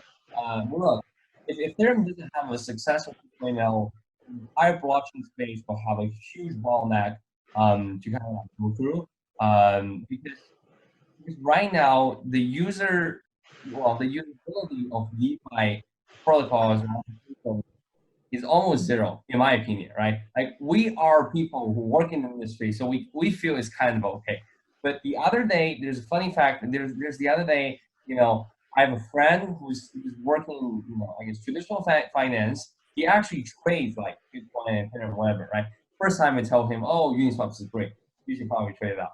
But he literally like freaked out because it is way too slow. The pending is like forever. It's like literally killing him, right? So Ethereum 2.0 is very important, and Anchor is working on the decentralized staking aspect to it.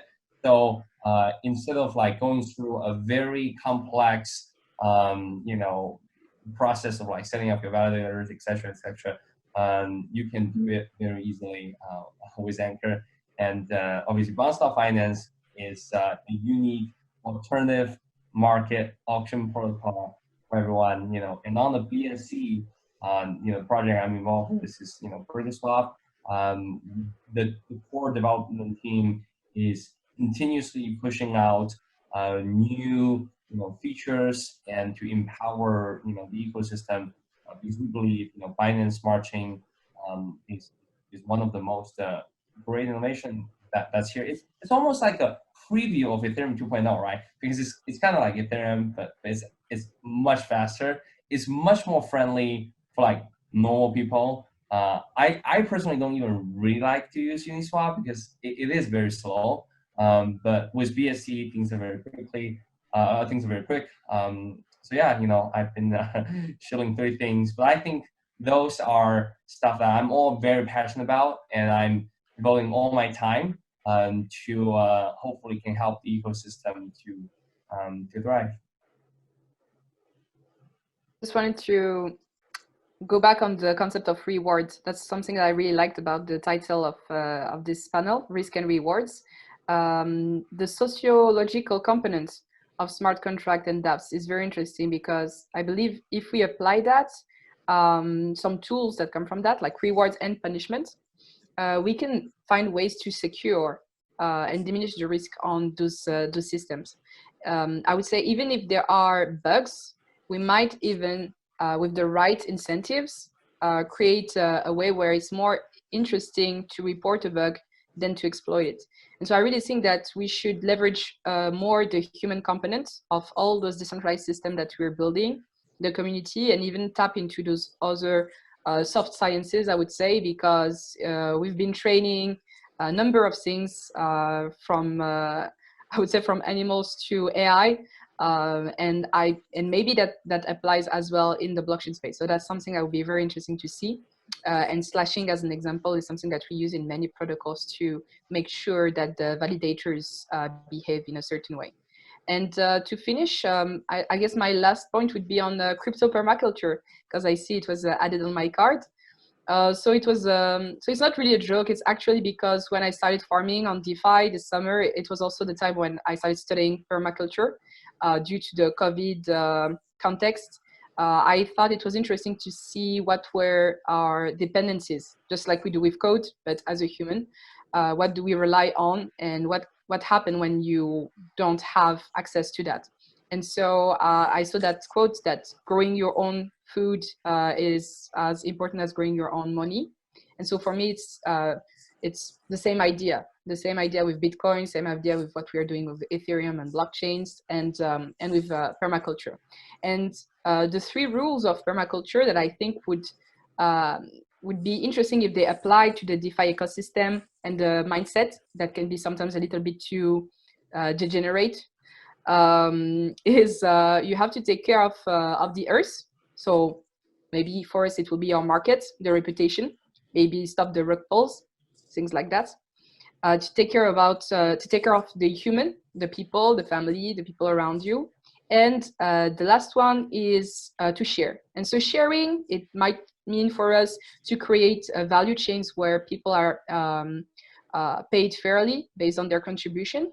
It can also mean using infrastructure in a way that makes sense. So maybe writing code that is not too greedy in terms of consumption, things like that.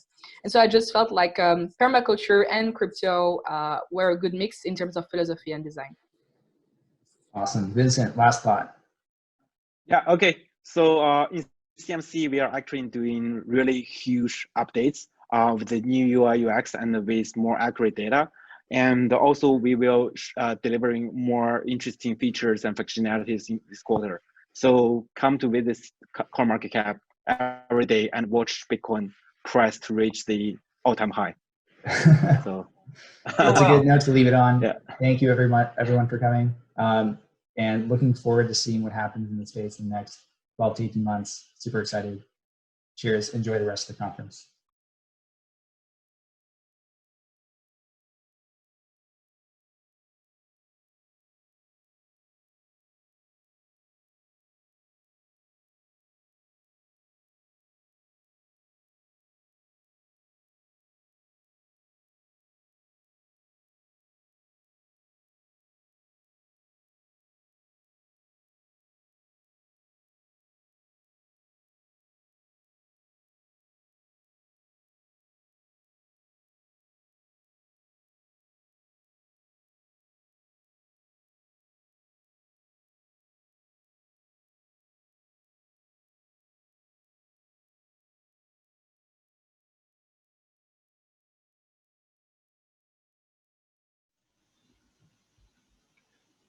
Hey, everybody, we're back.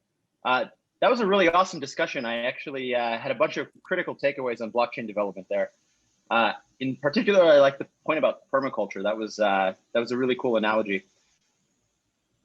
Yeah, definitely. Absolutely. Very fascinating discussion. So on to the moment we've all been waiting for. CZ, CEO and founder of Binance, will join us to share an important announcement that will help strengthen the blockchain industry as a whole. We've also set aside some time to take questions from our viewers. Don't forget to drop those in the chat for us. Fantastic. I'm really excited to hear that. Even though I work here now, I still geek out a little bit every time I hear this guy speak. Without further ado, please welcome CZ. Take it away, boss. Hey, guys. Yeah, and hello, everyone. Thanks for tuning in today. It seems like every time we have a summit, the DeFi landscape just gets bigger and bigger. So it's good to see all the activity that's happening in the ecosystem. And I think a lot of that is thanks to the support of people like you who are watching this event today, and projects and teams that you're hearing in today's panels. So here at Binance, even though we are mostly known as a centralized exchange, supporting DeFi ecosystem is a top priority for us. So we see Binance as a bridge between CeFi and DeFi. We believe the future is decentralized, and we're here to build the roads and infrastructure to get there. So we want to support innovation by any means possible, even if it means disrupting ourselves, and probably especially if that means disrupting ourselves. For those who are following us closely, you know that last month we announced the $100 million accelerator fund for Binance Smart Chain. And since then, we have given out grants to 11 projects, and many more projects are in the pipeline. So it's still a small number, but we still have a lot of work ahead of us. But at the same time, the growth potential is very high. So, and we know that growing Binance Smart Chain or growing the Binance BNB ecosystem is not something that we can just do by ourselves. So we need people like you to help, and we need other projects to participate in our ecosystem.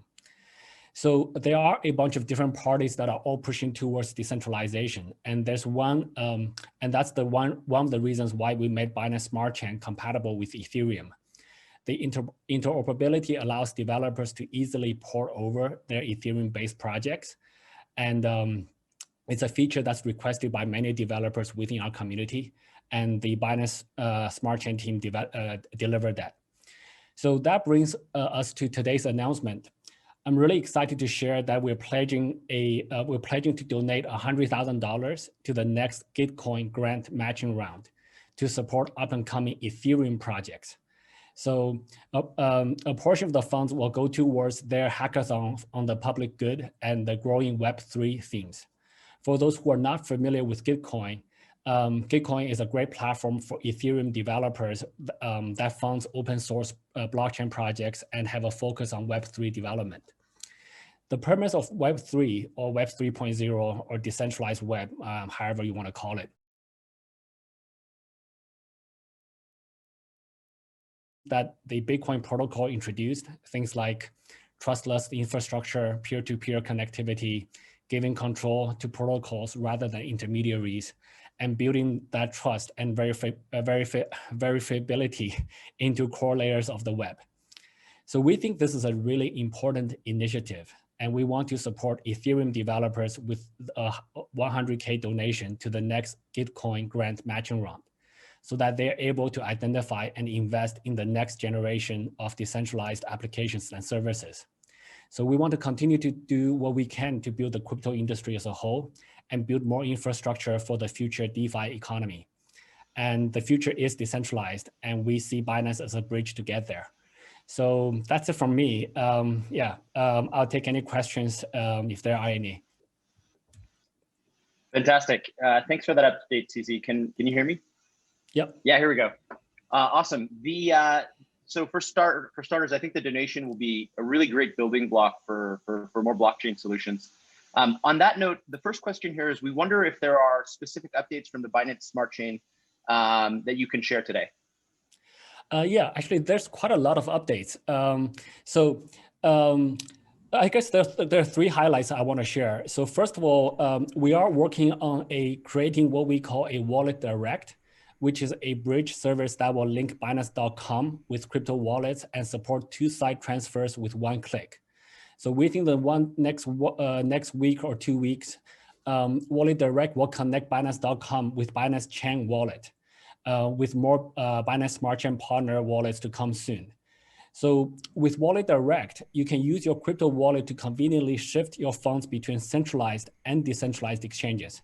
You can enjoy the benefits that you have on Binance, like BNB benefits and earnings, while also being able to participate in DeFi apps. So we're pretty excited about this one, and we think that with the Wallet Direct and other bridging services like Binance Bridge, B tokens, and more, our users are able to maximize the benefits in Binance.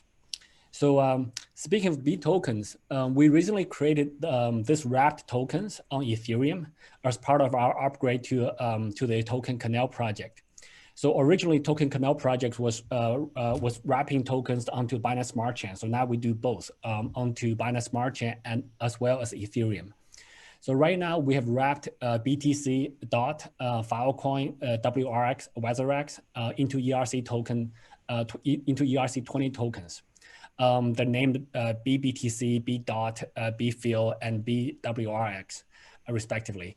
And we're seeing adoption. We're seeing really fast adoption already. So and recently, BBTC was listed on Cream Ethereum platform and Fortube. So there's already a total of around 350 million worth of B tokens on Binance Smart Chain, all verifiable on the blockchain, with more to come. We're also supporting the deposit and withdrawal of B tokens on Binance.com. We're doing this to further support growth of DeFi and help bridge it with CeFi. So the total market value for BTC pegged tokens on Ethereum is now more than 1.8 billion, which shows how important wrapped tokens are to DeFi. And we encourage everyone to try out the B tokens. And finally, just a quick update on our ongoing build reward program, where up to $5 million worth of BNB will be paid back to developers in proportion to the gas fees used for their contracts. So after this program has launched about 15 days ago, we have given out about 1,000 BNB to developers, with one developer receiving somewhere just a bit over 400 BNB for his hard work. So that's about 12,000, maybe just around $12,000 US worth. So With this program, you don't have to worry about gas fees when building on Binance Smart Chain. And if you want more details, you can go to the Binance Chain blog at https://binance.org for more details. Yeah, so back to you, Colin. Thanks, Easy.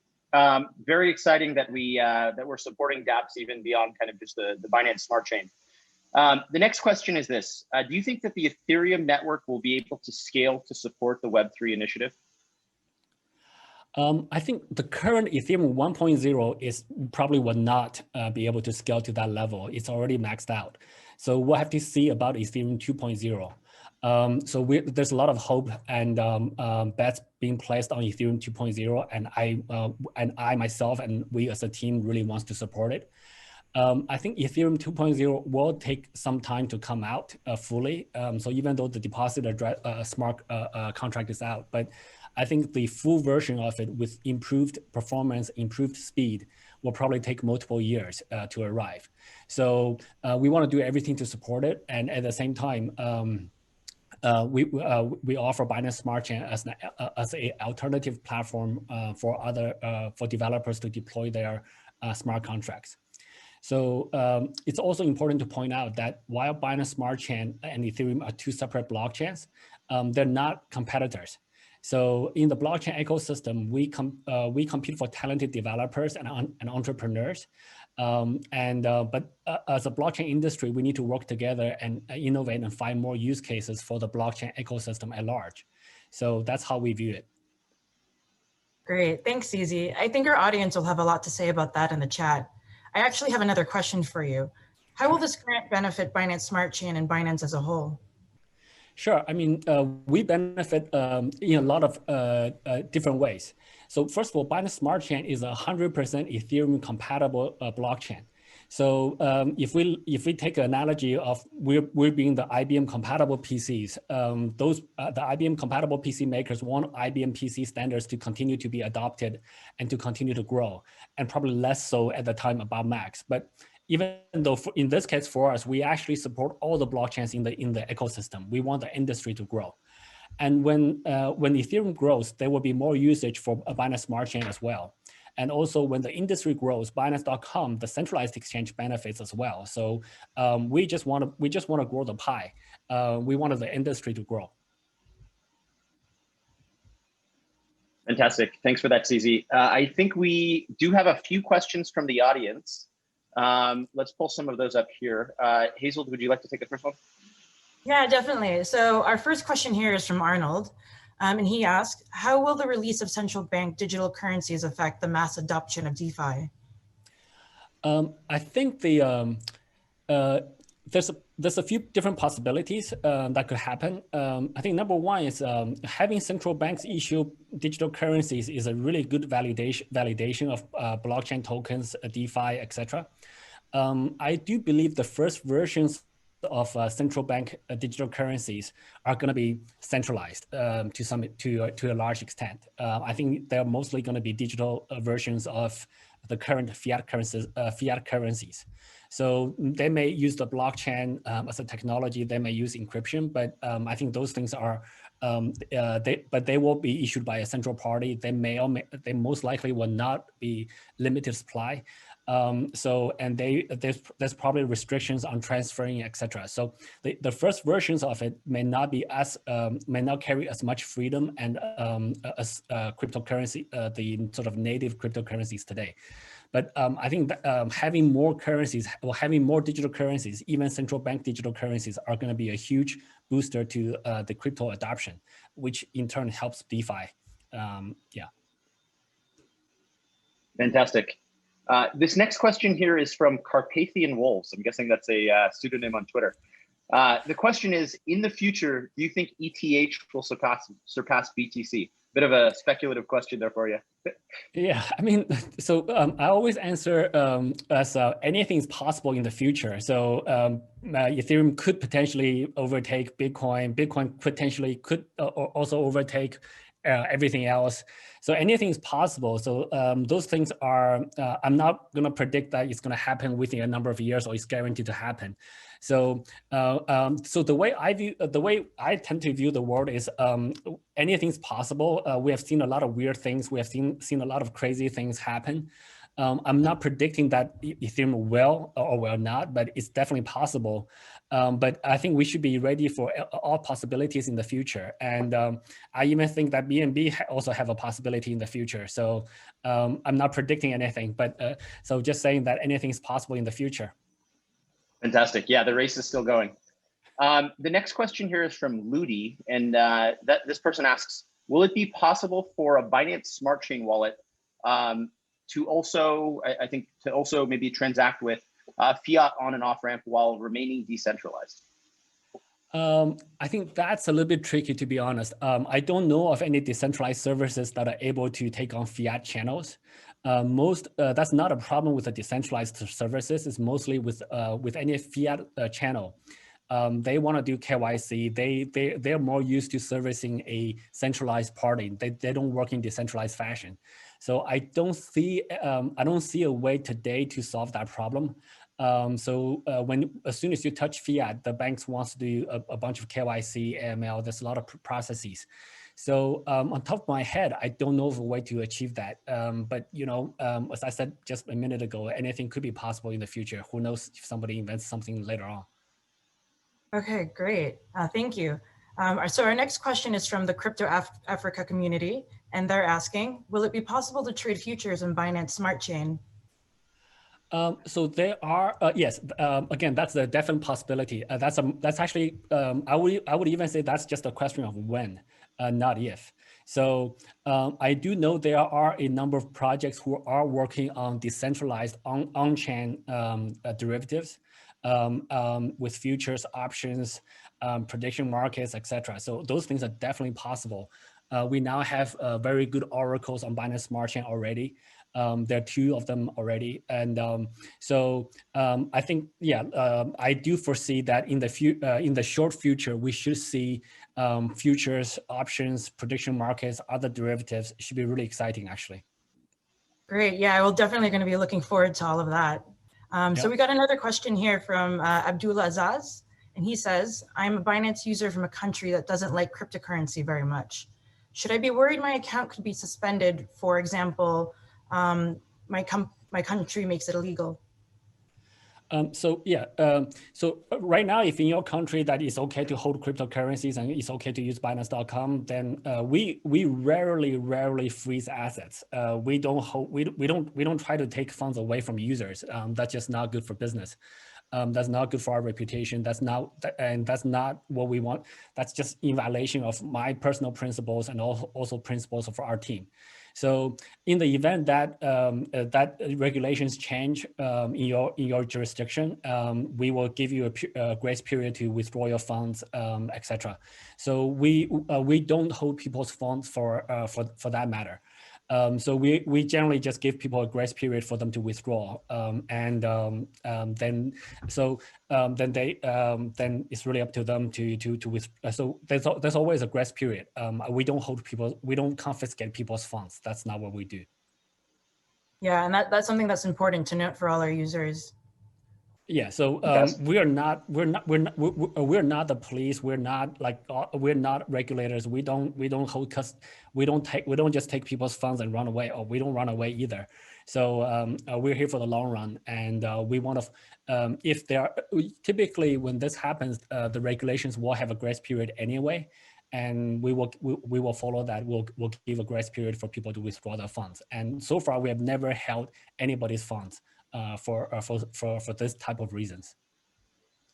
Definitely, I think that reputational awareness is pretty critical. Next question here. The name appears to be recent topics. They ask, what is your main focus for BEP2 and BSC20? Okay, BEP2 and BEP20, I guess. So yeah, I mean BEP2. So BEP2 is the Binance chain. It's actually a really fast, high capacity chain that has a main app, native app as a native DEX, decentralized exchange. And then, but it does not have smart contract capabilities. So Binance Smart Chain, BSC or BEP20, is a new token standard on Binance Smart Chain. And on Binance Smart Chain, of course, we support smart contracts and is Ethereum compatible. So if you already have Solidity contracts, you can just port them over. So we do hope over time that we will see more and more projects porting over, given the lower fees and also faster speed. So and the two chains are actually there are bridges between those two chains where the assets can be ported from one chain to another. I think once a critical mass of tokens and projects and users are active on Binance Smart Chain, we will see the Binance DEX also seeing higher usage. And so I think I still do have very strong hopes for Binance Chain, the native Binance DEX, which is actually a very high performance, high volume DEX. Fantastic, thank you. Next up, Terrence Mason asks, is Binance planning on making an in-house dApp browser? I don't think we have any plans to do so, but there are a number of projects already have different dApp browsers. We do have our portfolio company Trust Wallet is a very dApp friendly, is a very easy to use dApp browser. We have a number of wallets in the ecosystem. Math Wallet, for example, they have very good dApp support. There's a very long list of projects that already have it.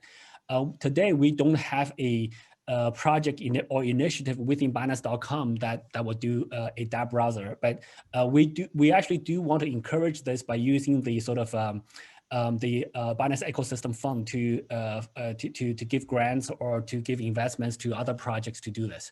So we want to build an ecosystem of developers who are building on top or around Binance Smart Chain and not just develop everything ourselves. Yeah, definitely. Great. Thanks, CZ. And actually, we've got time for one final question. And this one's from Harvey. And he asked, can I get a t-shirt? Sure. Yeah. So actually this new version of the t-shirt is actually really, really good.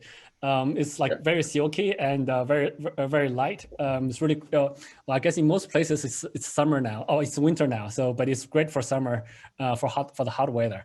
Yeah. So we don't sell t-shirts or hoodies. We just give them to people who are very supportive in our community. So the best way to get them is basically to be supportive in the Binance BNB community, and either on Twitter or anywhere else, be helpful. And for anyone that's been helpful in the community, when they ask, we just give it. Yeah, those look really great. Yeah, fantastic. I think you look better on somebody else, but you know, I'm just wearing it. Not at all. Yeah, fantastic. Thank you for joining us, CZ. Yeah, thanks, guys. Yeah, cheers. Great, thank you. Great. So this has been a remarkable summit so far, but I think we saved some of the best for last. So in this final workshop, we'll learn how Binance Smart Chain works and how you can benefit from using this blockchain. Colin, do you want to introduce the speakers for this next session? Sure. Yeah, absolutely. Thanks, Hazel. Our speakers for this workshop will be Tim Dirkstens, the co-founder of Arcane Network, and Alexei Studnev, the technical director of BitQuery. Both of these guys are industry leaders from two different projects, both building on the Binance Smart Chain. And actually, both projects have received funding from our $100 million accelerator fund. Tim, Alexei, over to you. Thanks, guys. Thank you for having me, and Alexei. So today I'm briefly going to be introducing Arcane and why we also chose to partner with Binance Smart Chain. And it's especially because we are very much focused on the game developers, the developers that are creating in-app asset economies that scale. And as you know, Binance Smart Chain is something that is solving that issue around the scalability, on the fast transactions, and the low fees. Now, before going into really details, maybe first go into the agenda or the topic of today. And this is where we're going to give a brief introduction of what Arcane is, what the lay of the land is in the gaming industry, the problem areas, who is using blockchain, and what are the real key components that we're looking at so far. And then it's a very short demo of the tools and the services that we have live, a short client integration demo, And after that, we have about 5 minutes time for a quick Q&A. So if you look at the lay of the land in the gaming industry, we need to understand the past and then look at the present and before we can look into the future. In the past, it was very clear the business model is just you buy a game once, you play it, and that's about it. Well, nowadays, you really have more the in-game free-to-play game business model. And with that, you have the in-game purchases. And with that, you really see that the market size of gaming has grown exponentially. Nintendo is a company that was very successful in transitioning into a free-to-play model, but the truth is most of the game studios are not that lucky. The issue is the monetization strategy of a free-to-play is very nice if you are successful in leveraging that strategy. The fact is you really need to understand the token economics around this, and also the percentage of transaction fees that are taken away from distribution partners that you desperately need to create that awareness around your game. So if you're not Nintendo, if you're not Fortnite, you are probably not with the lucky few that can really monetize efficiently and develop that free-to-play game that excites thousands and millions of people while generating a revenue stream for your business, for the stakeholders within that game. Now, if you look at the market today, who is using it? Well, Atari, Panini, Topps, these are just a few of the bigger game or collectible companies that have a digital strategy towards the monetization of the digital assets using blockchain. Today, we're really going to be focusing on the sandbox and using that throughout the further introduction of the different components that you need to have if you're a game developer.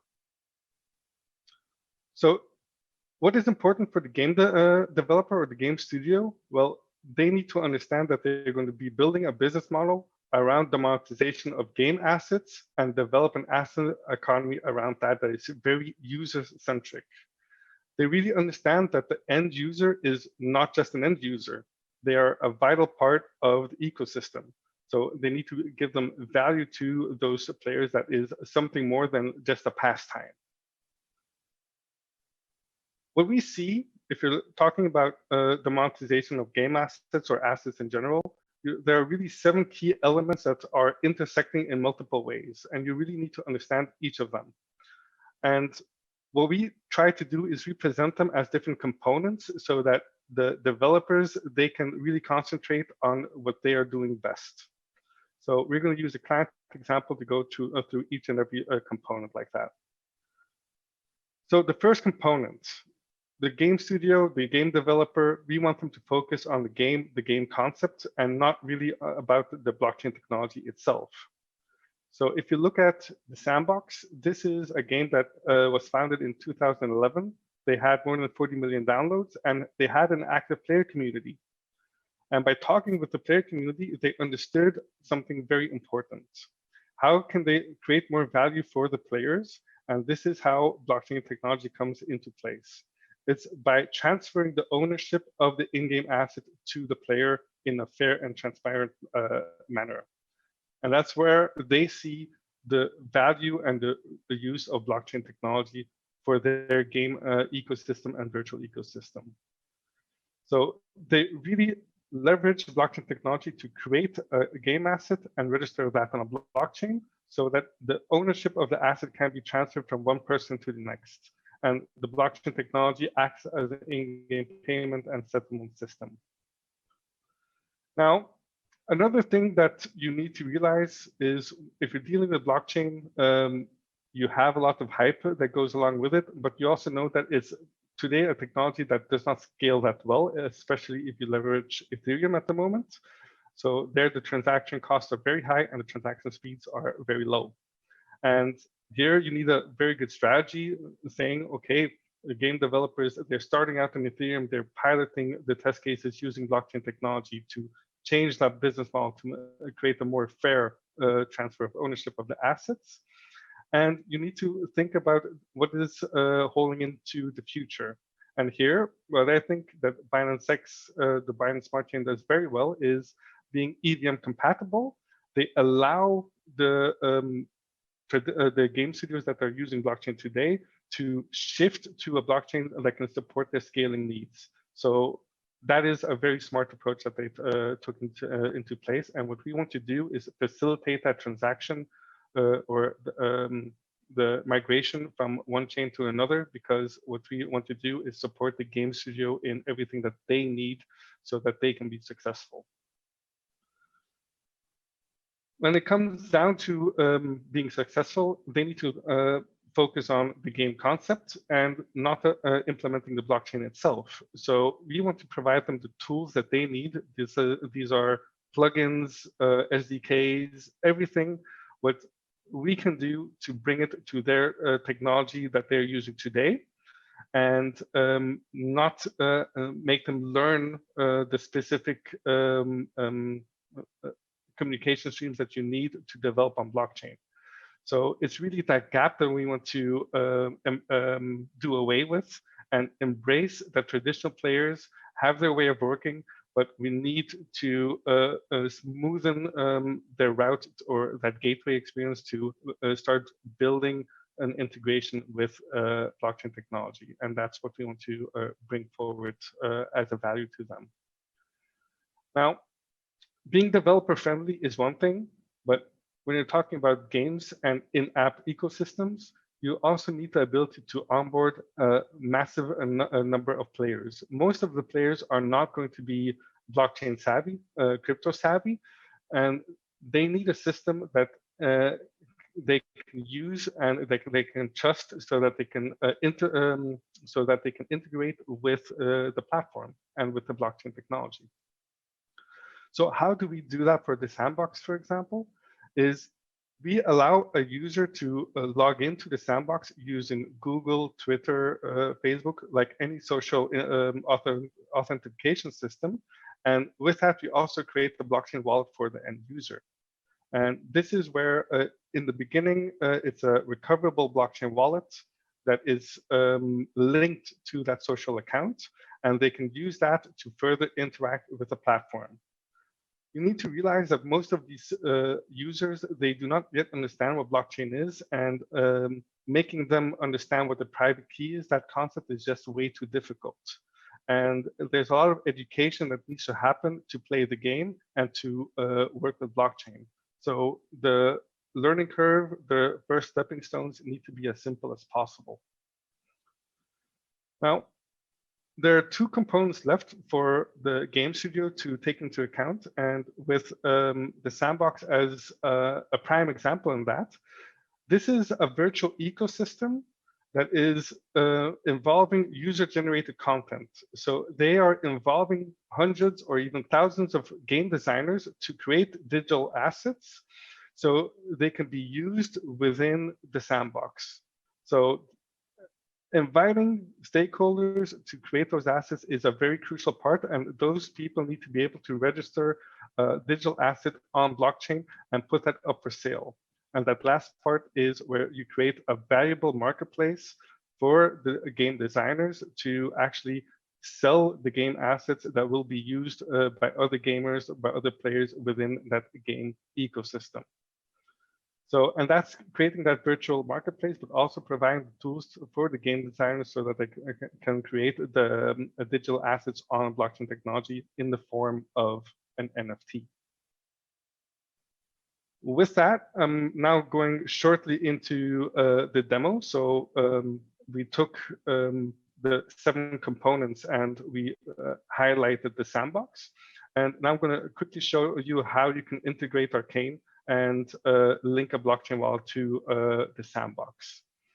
So if I now go to sandbox.game, you can see that one of the first things that I would like to do is sign into the platform. So this is one of the things that you always have to do once you integrate or join the platform, is register, sign in before it actually becomes useful.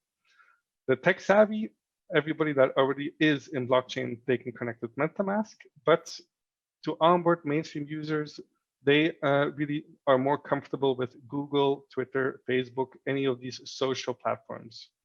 I myself, I tend to use Google. So what I then do is I click on Google, I authenticate using Arcane. This all happens in the backend. And then I am linking my blockchain wallet to the sandbox so I can further use it within the game. So that is right now happening over here. What you then see is I am signing in. I'm signed in with the sandbox with my blockchain wallet. So my email is pushed forward to the registration profile page of the sandbox. I can then have further interact with the platform by buying the in-game token, and I have here my wallet details. Just to give you an overview of how it looks like from an end user perspective, is here. This is my dashboard. So what you saw here, tim.arcane.network, it is the same over here. And my wallet information is also detailed 0x479. That is the sandbox wallet, what you see over here, 0x479. And you see that this wallet is indeed linked to the sandbox application and to a marketplace so that I can use it over there as well. Here, part of the onboarding experience for the game studio is, of course, where I can buy crypto over there, where I can swap the tokens that I need to be able to participate in the sandbox ecosystem. For them, they have a token called Sand, and I need to be able to swap the token to that ecosystem. So currently, I am always happens once you are doing something live, demo like that, that something cannot visualize like that. But in any case, that is perfectly possible to swap the tokens that you need for the sandbox ecosystem within the Arcane wallet so that you can then purchase the game items on the sandbox. For the developers, we have a very useful feature, developer friendly, is where you can test out the features that we have available so that you can quickly integrate Arcane and see how all the transactions are logging over here. So here, if you go to demo.arcane.network, I can test out the wallet functionality. For example, here I'm going to test out the linking of a wallet using Binance Smart Chain. I want to manage that wallet over here. And let's say I want to create a new wallet. So I have one Binance Smart Chain wallet available. I want to create a new wallet. I enter a PIN code. This is needed to sign a blockchain transaction because the end user does not receive a private key. And then I will go back to the application and you will see that a new wallet will be created and the developers, they have all of this logs available. So it can really facilitate them to look at all the features that we have available. So it's very interesting for them. Finally, maybe a quick intro to another useful tool is here is the ability to execute contract transactions. So if you're have your own smart contract and you need a way to quickly execute a contract call, you can use this tool to do that as well. Where I have here the original wallet address I'm sending from to the contract address, where everything is pre-filled. I can preset the transaction speed, press save, and then I can execute the transaction like that. So it's very useful for the developer. And last but not least, what we provide them is, of course, next to the kitchen sink is the really extensive technical documentation for the developers that use that are already using Web3. Then we have the Web3 provider. For those that are more traditional and want to leverage the APIs, we have the widget available. So that you can find at docs.arcane.network. That's about the quick introduction that I can give you using Arcane, the developer tools that we present to the game studios. I think we now have about 5 minutes time for any questions that you may have in the audience. Let me get one of those questions for you. Is it a dApp or on Steam? So Arcane is actually a tool to create a dApp, and with that you are able to create a decentralized application, and you are able to integrate the Binance Smart Chain. Another question that I see here, Tim, your idea is beautiful. One implementation could be continuous flow of payment as commitment to pay, executed when player ends his session. I think I understand that question. Is this where you would be able to pay the transaction fees for the end user? If that is the case, that is indeed something that we facilitate with, where we have a dedicated gas station where an end user can actually perform a blockchain transaction without having the native currency available, because in the end, the end user should not be aware of what a blockchain network is and should not have the transaction fees available, the native fees available once they're first onboarded to use the blockchain. Carpathian Wolves has a question saying, will blockchain tech be present in the future in games, like to buy some in-game items with crypto?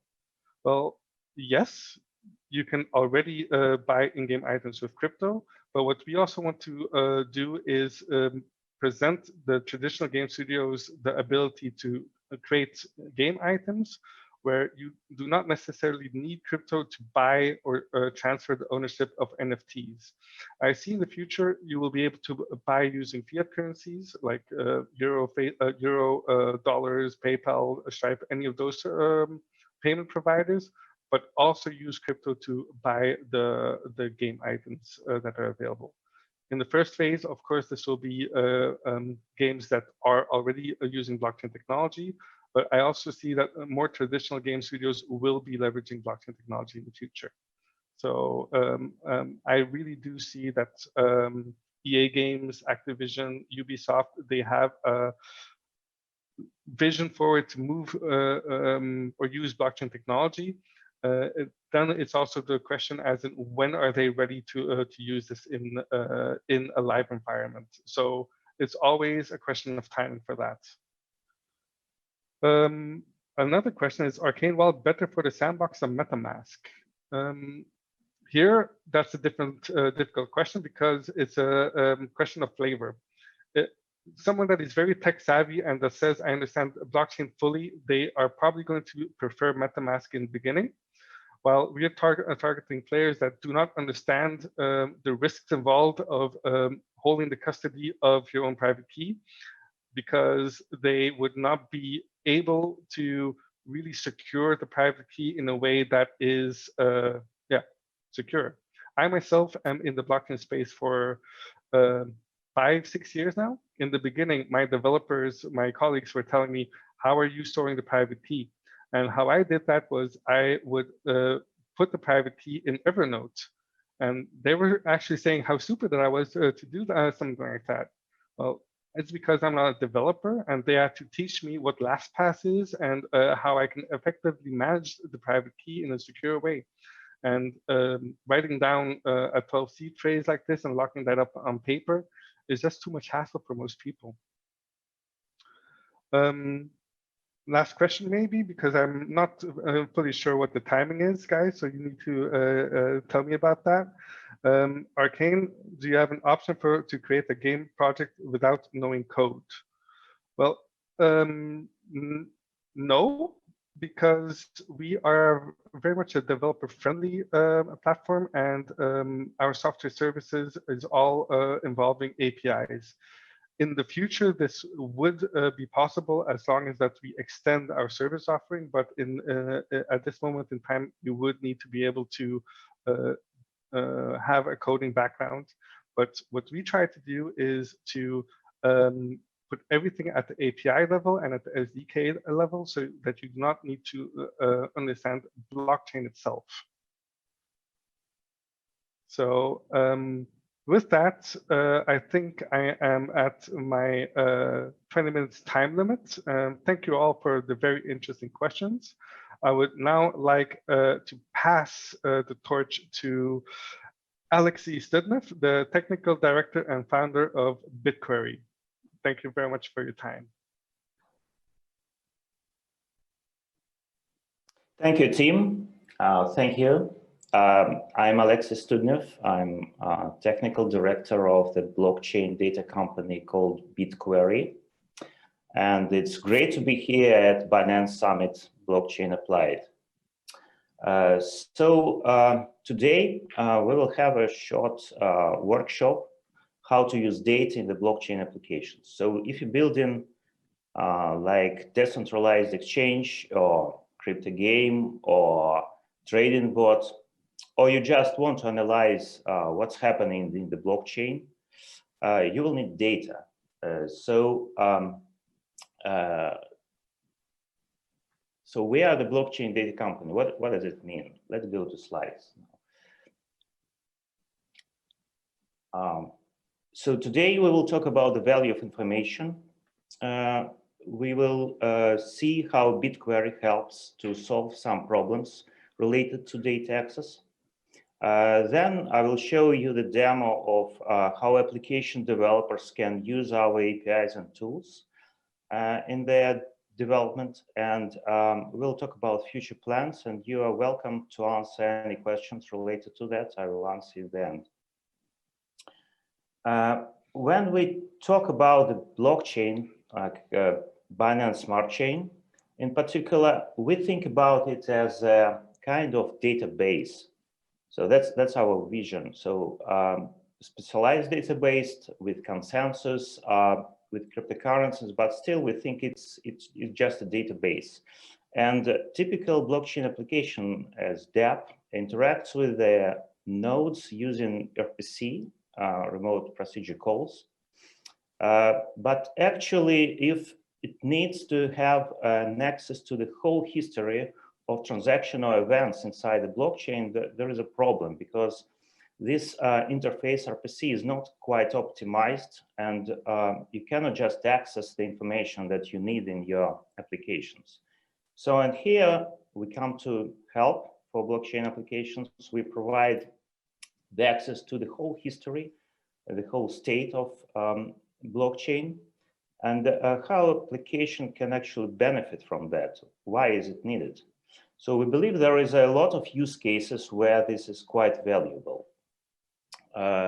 First of all, application can collect metrics about itself or about other applications. It can have the whole historical data, like events, smart contract calls, money transfers, whatever else. It can subscribe to events and get notified if something important happens. It can see the money flow between wallets and between smart contracts and wallets, perform ROI analysis of portfolios of users, if users interested in that. You also can build sophisticated system like recommendation systems and optimize your user experience for end users using the data. So we believe that any sophisticated advanced application on the blockchain actually needs access to the data. How BitQuery helps that? We have several layers for application developers. The lowest level is a data warehouse where we have the indexed data from many blockchains, including Binance Smart Chain and testnet. The API works on top of the data warehouse. It's quite optimized for analytical and application kind of queries, and we will look at this GraphQL later during the demo. Widgets or components for visualization, they help to show the data in like slices or graphs or pie charts, whatever is needed. You can place widgets on your website. And on top of that, there are end user tools. We provide a couple of them. We will see today, Explorer and IDE for query developers, but you can develop your own applications on this layer using widgets and APIs. So when you develop dApp on Binance Smart Chain, you can easily reuse the existing code and approaches from other Ethereum or EVM smart chain, blockchains, because the Solidity and EVM is standard. The Web3 RPC code for client-side programming is also standard. So what we add is also the universal GraphQL API for data access across the blockchains, including Binance Smart Chain. And together, these components give the good foundation for dApp development and allows to rapidly migrate any dApp from, say, Ethereum to Binance Smart Chain. Let's come to demo. All tools that I will show you today, including the queries, APIs, publicly available, so you can just play with that, try that, copy queries, whatever else, embed it into your application just today. The first tool is Explorer, explorer.bitquery.io. It shows on the front page the data sets from the integrated blockchains, including Binance Smart Chain mainnet and testnet.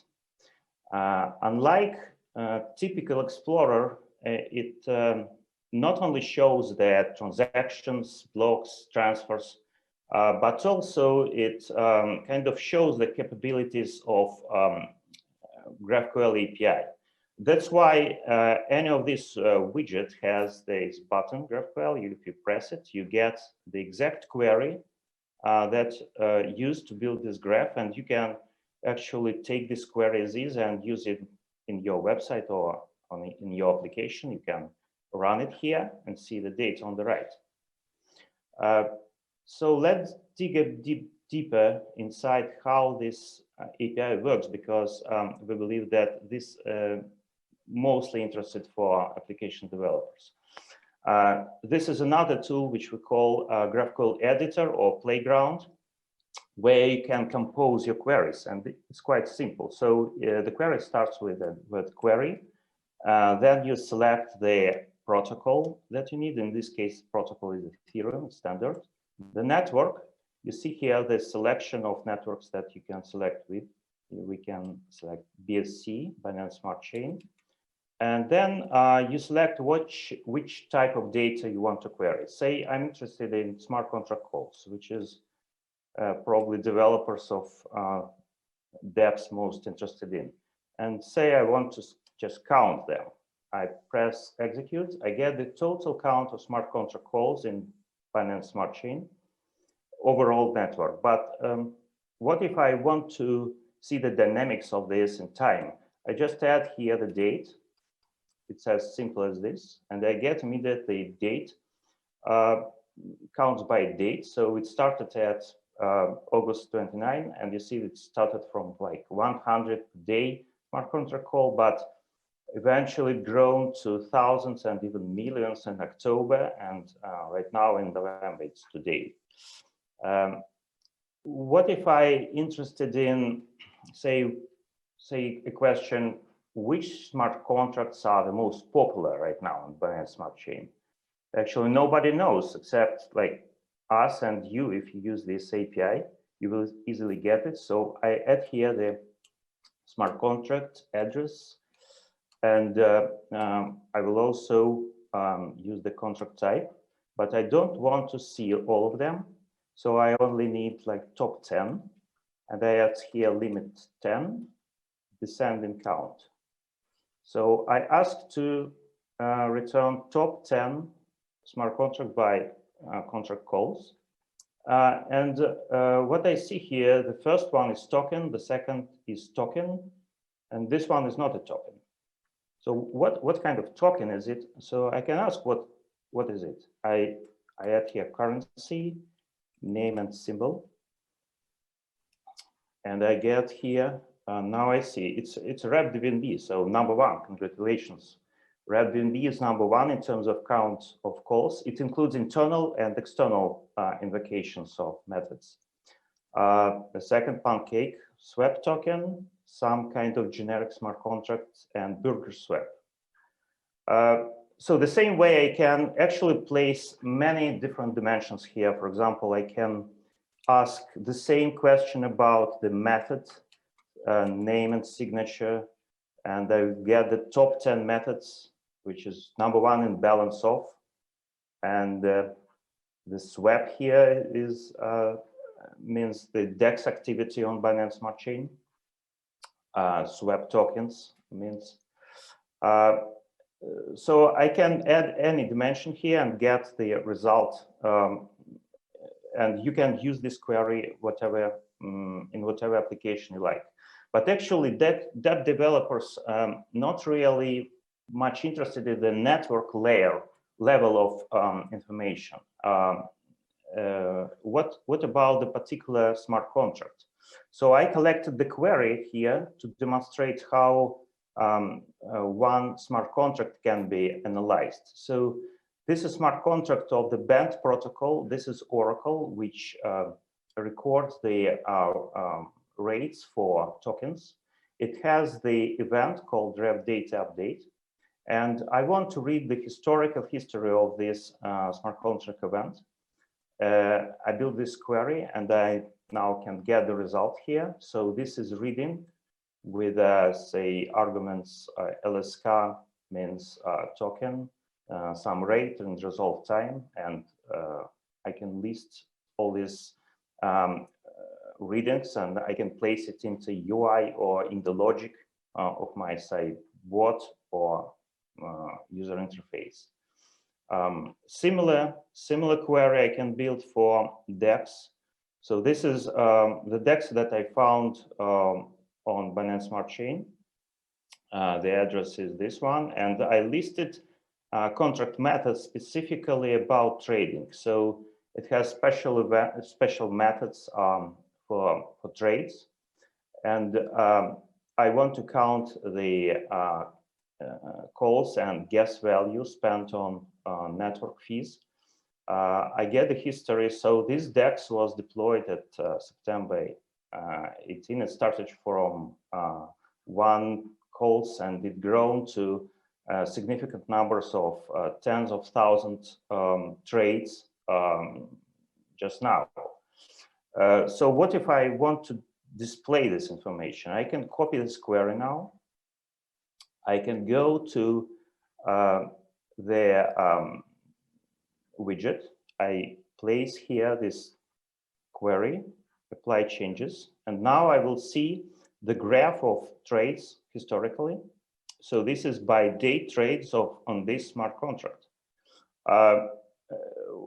Now I can just copy the JavaScript here if I want to place it on my website. So imagine this is a website. It's actually a JS fiddle that allows to compose pages very fast. So I copy JavaScript here. And now I can get it here. So I just demonstrated to you that you can compose the query, you can place it in the widget, and now you can reuse this widget in whatever place you want.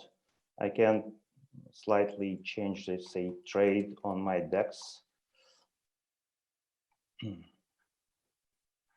And I will get this result. So now this query and this graph is totally yours. You can use it in whatever place you want, whatever kind of information you need. I didn't demonstrate all the capabilities of our API. It also includes features like money flow analysis and transfer analysis. You're welcome to ask questions in our Telegram group or in the links that I will show at the end. Now let's get back to the our plan. So our further plans, and thank you very much, Binance X, for grants for this project. The next steps will be to support particular kind of applications inside the Binance Smart Chain. And it, of course, includes decentralized exchanges, oracles, DeFi, liquidity pools, lending, margin trading, and other applications. So we are very welcome to contact us about necessary support from your side in data that you need. The next thing, we make a development towards flexible schema for queries. It will allow you to build queries in semantics and meaning of your particular smart contract, not just standard like transaction transfers, but in terms of your like entities that you use inside your system. And we will enhance our tools and development environment to allow you to build queries more effectively, to display data better, and be more productive, actually. So let me summarize what we learned today. So first of all, we believe that the data is very, very important for data application development. We think that the universal layer of data access is very needed for blockchain community, and specifically and especially for developers of dApps. And we try to provide the set of tools and APIs to make it as easy as possible to query any data that you need in any time, in real time. We will be very happy if you will contact us and tell us about our needs for Binance Smart Chain applications. Thank you very much. I will now come to questions. I got a couple of them. The first one.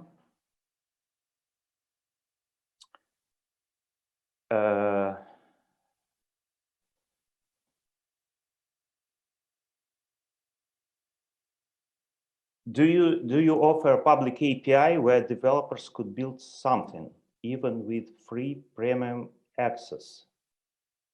Oh, sure, yes, I just shown you this. So this is a public API, you can just use it. It's currently completely free. So we will have some kind of monetization on this API. This is in scope of the project that is granted by Binance X that will be announced soon.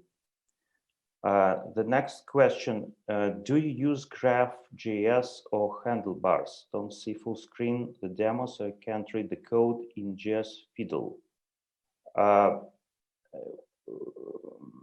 No, I didn't use specifically the handlebars or Graph.js.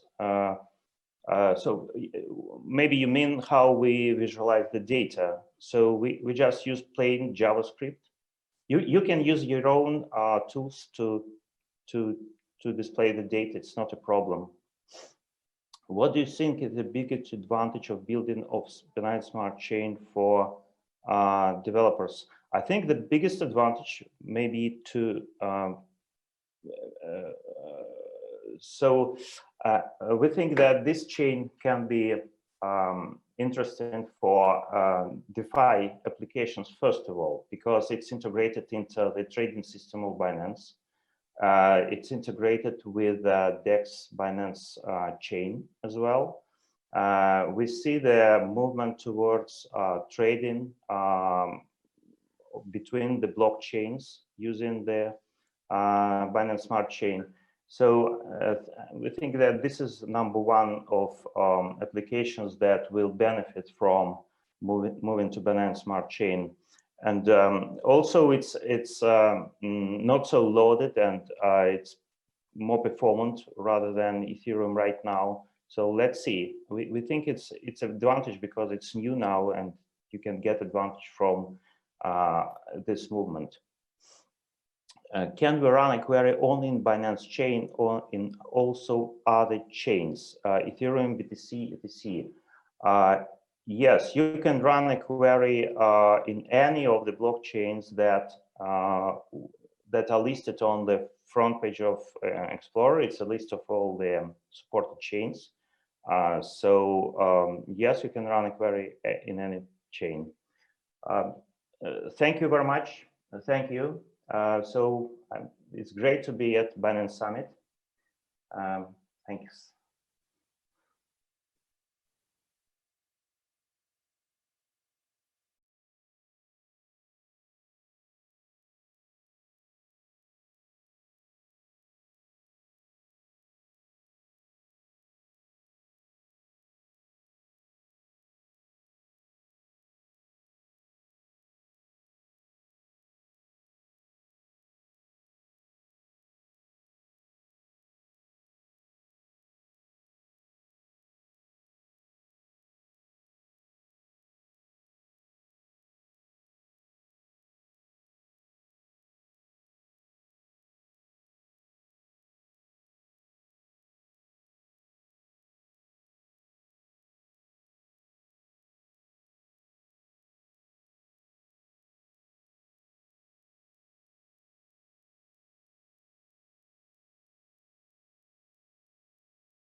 Great. Thanks again to our speakers, Tim and Alexei.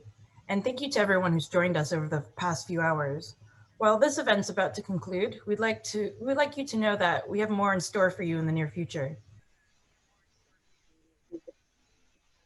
You're absolutely right, Hazel. We've actually been very busy this year. This year in particular, we've held 2 global summits, a Bitcoin halving party, and a 3-year anniversary event for our birthday. We're about to end 2020 in less than 2 months, but we are already actively looking ahead to the events we plan to do in 2021. In particular, and I might get in trouble for this a bit, we are actually really excited about an event that we are planning towards the end of January. Not allowed to share too many details just yet, but do follow along on our Twitter handle at Binance for more details as they become available. Yeah, certainly. I'm really excited for the upcoming stuff. So anyways, we hope you enjoyed the summit as much as we have. Leave a comment on any of our social channels to let us know what you'd like to see next. Yes, definitely. We'll be keeping an eye out on your comments. Please send us all the memes. And as we finish the night here, just want to say a massive thank you to all the speakers, all the sponsors, and all the participants for joining today's summit. See you next time. Thanks, everybody. Thank you.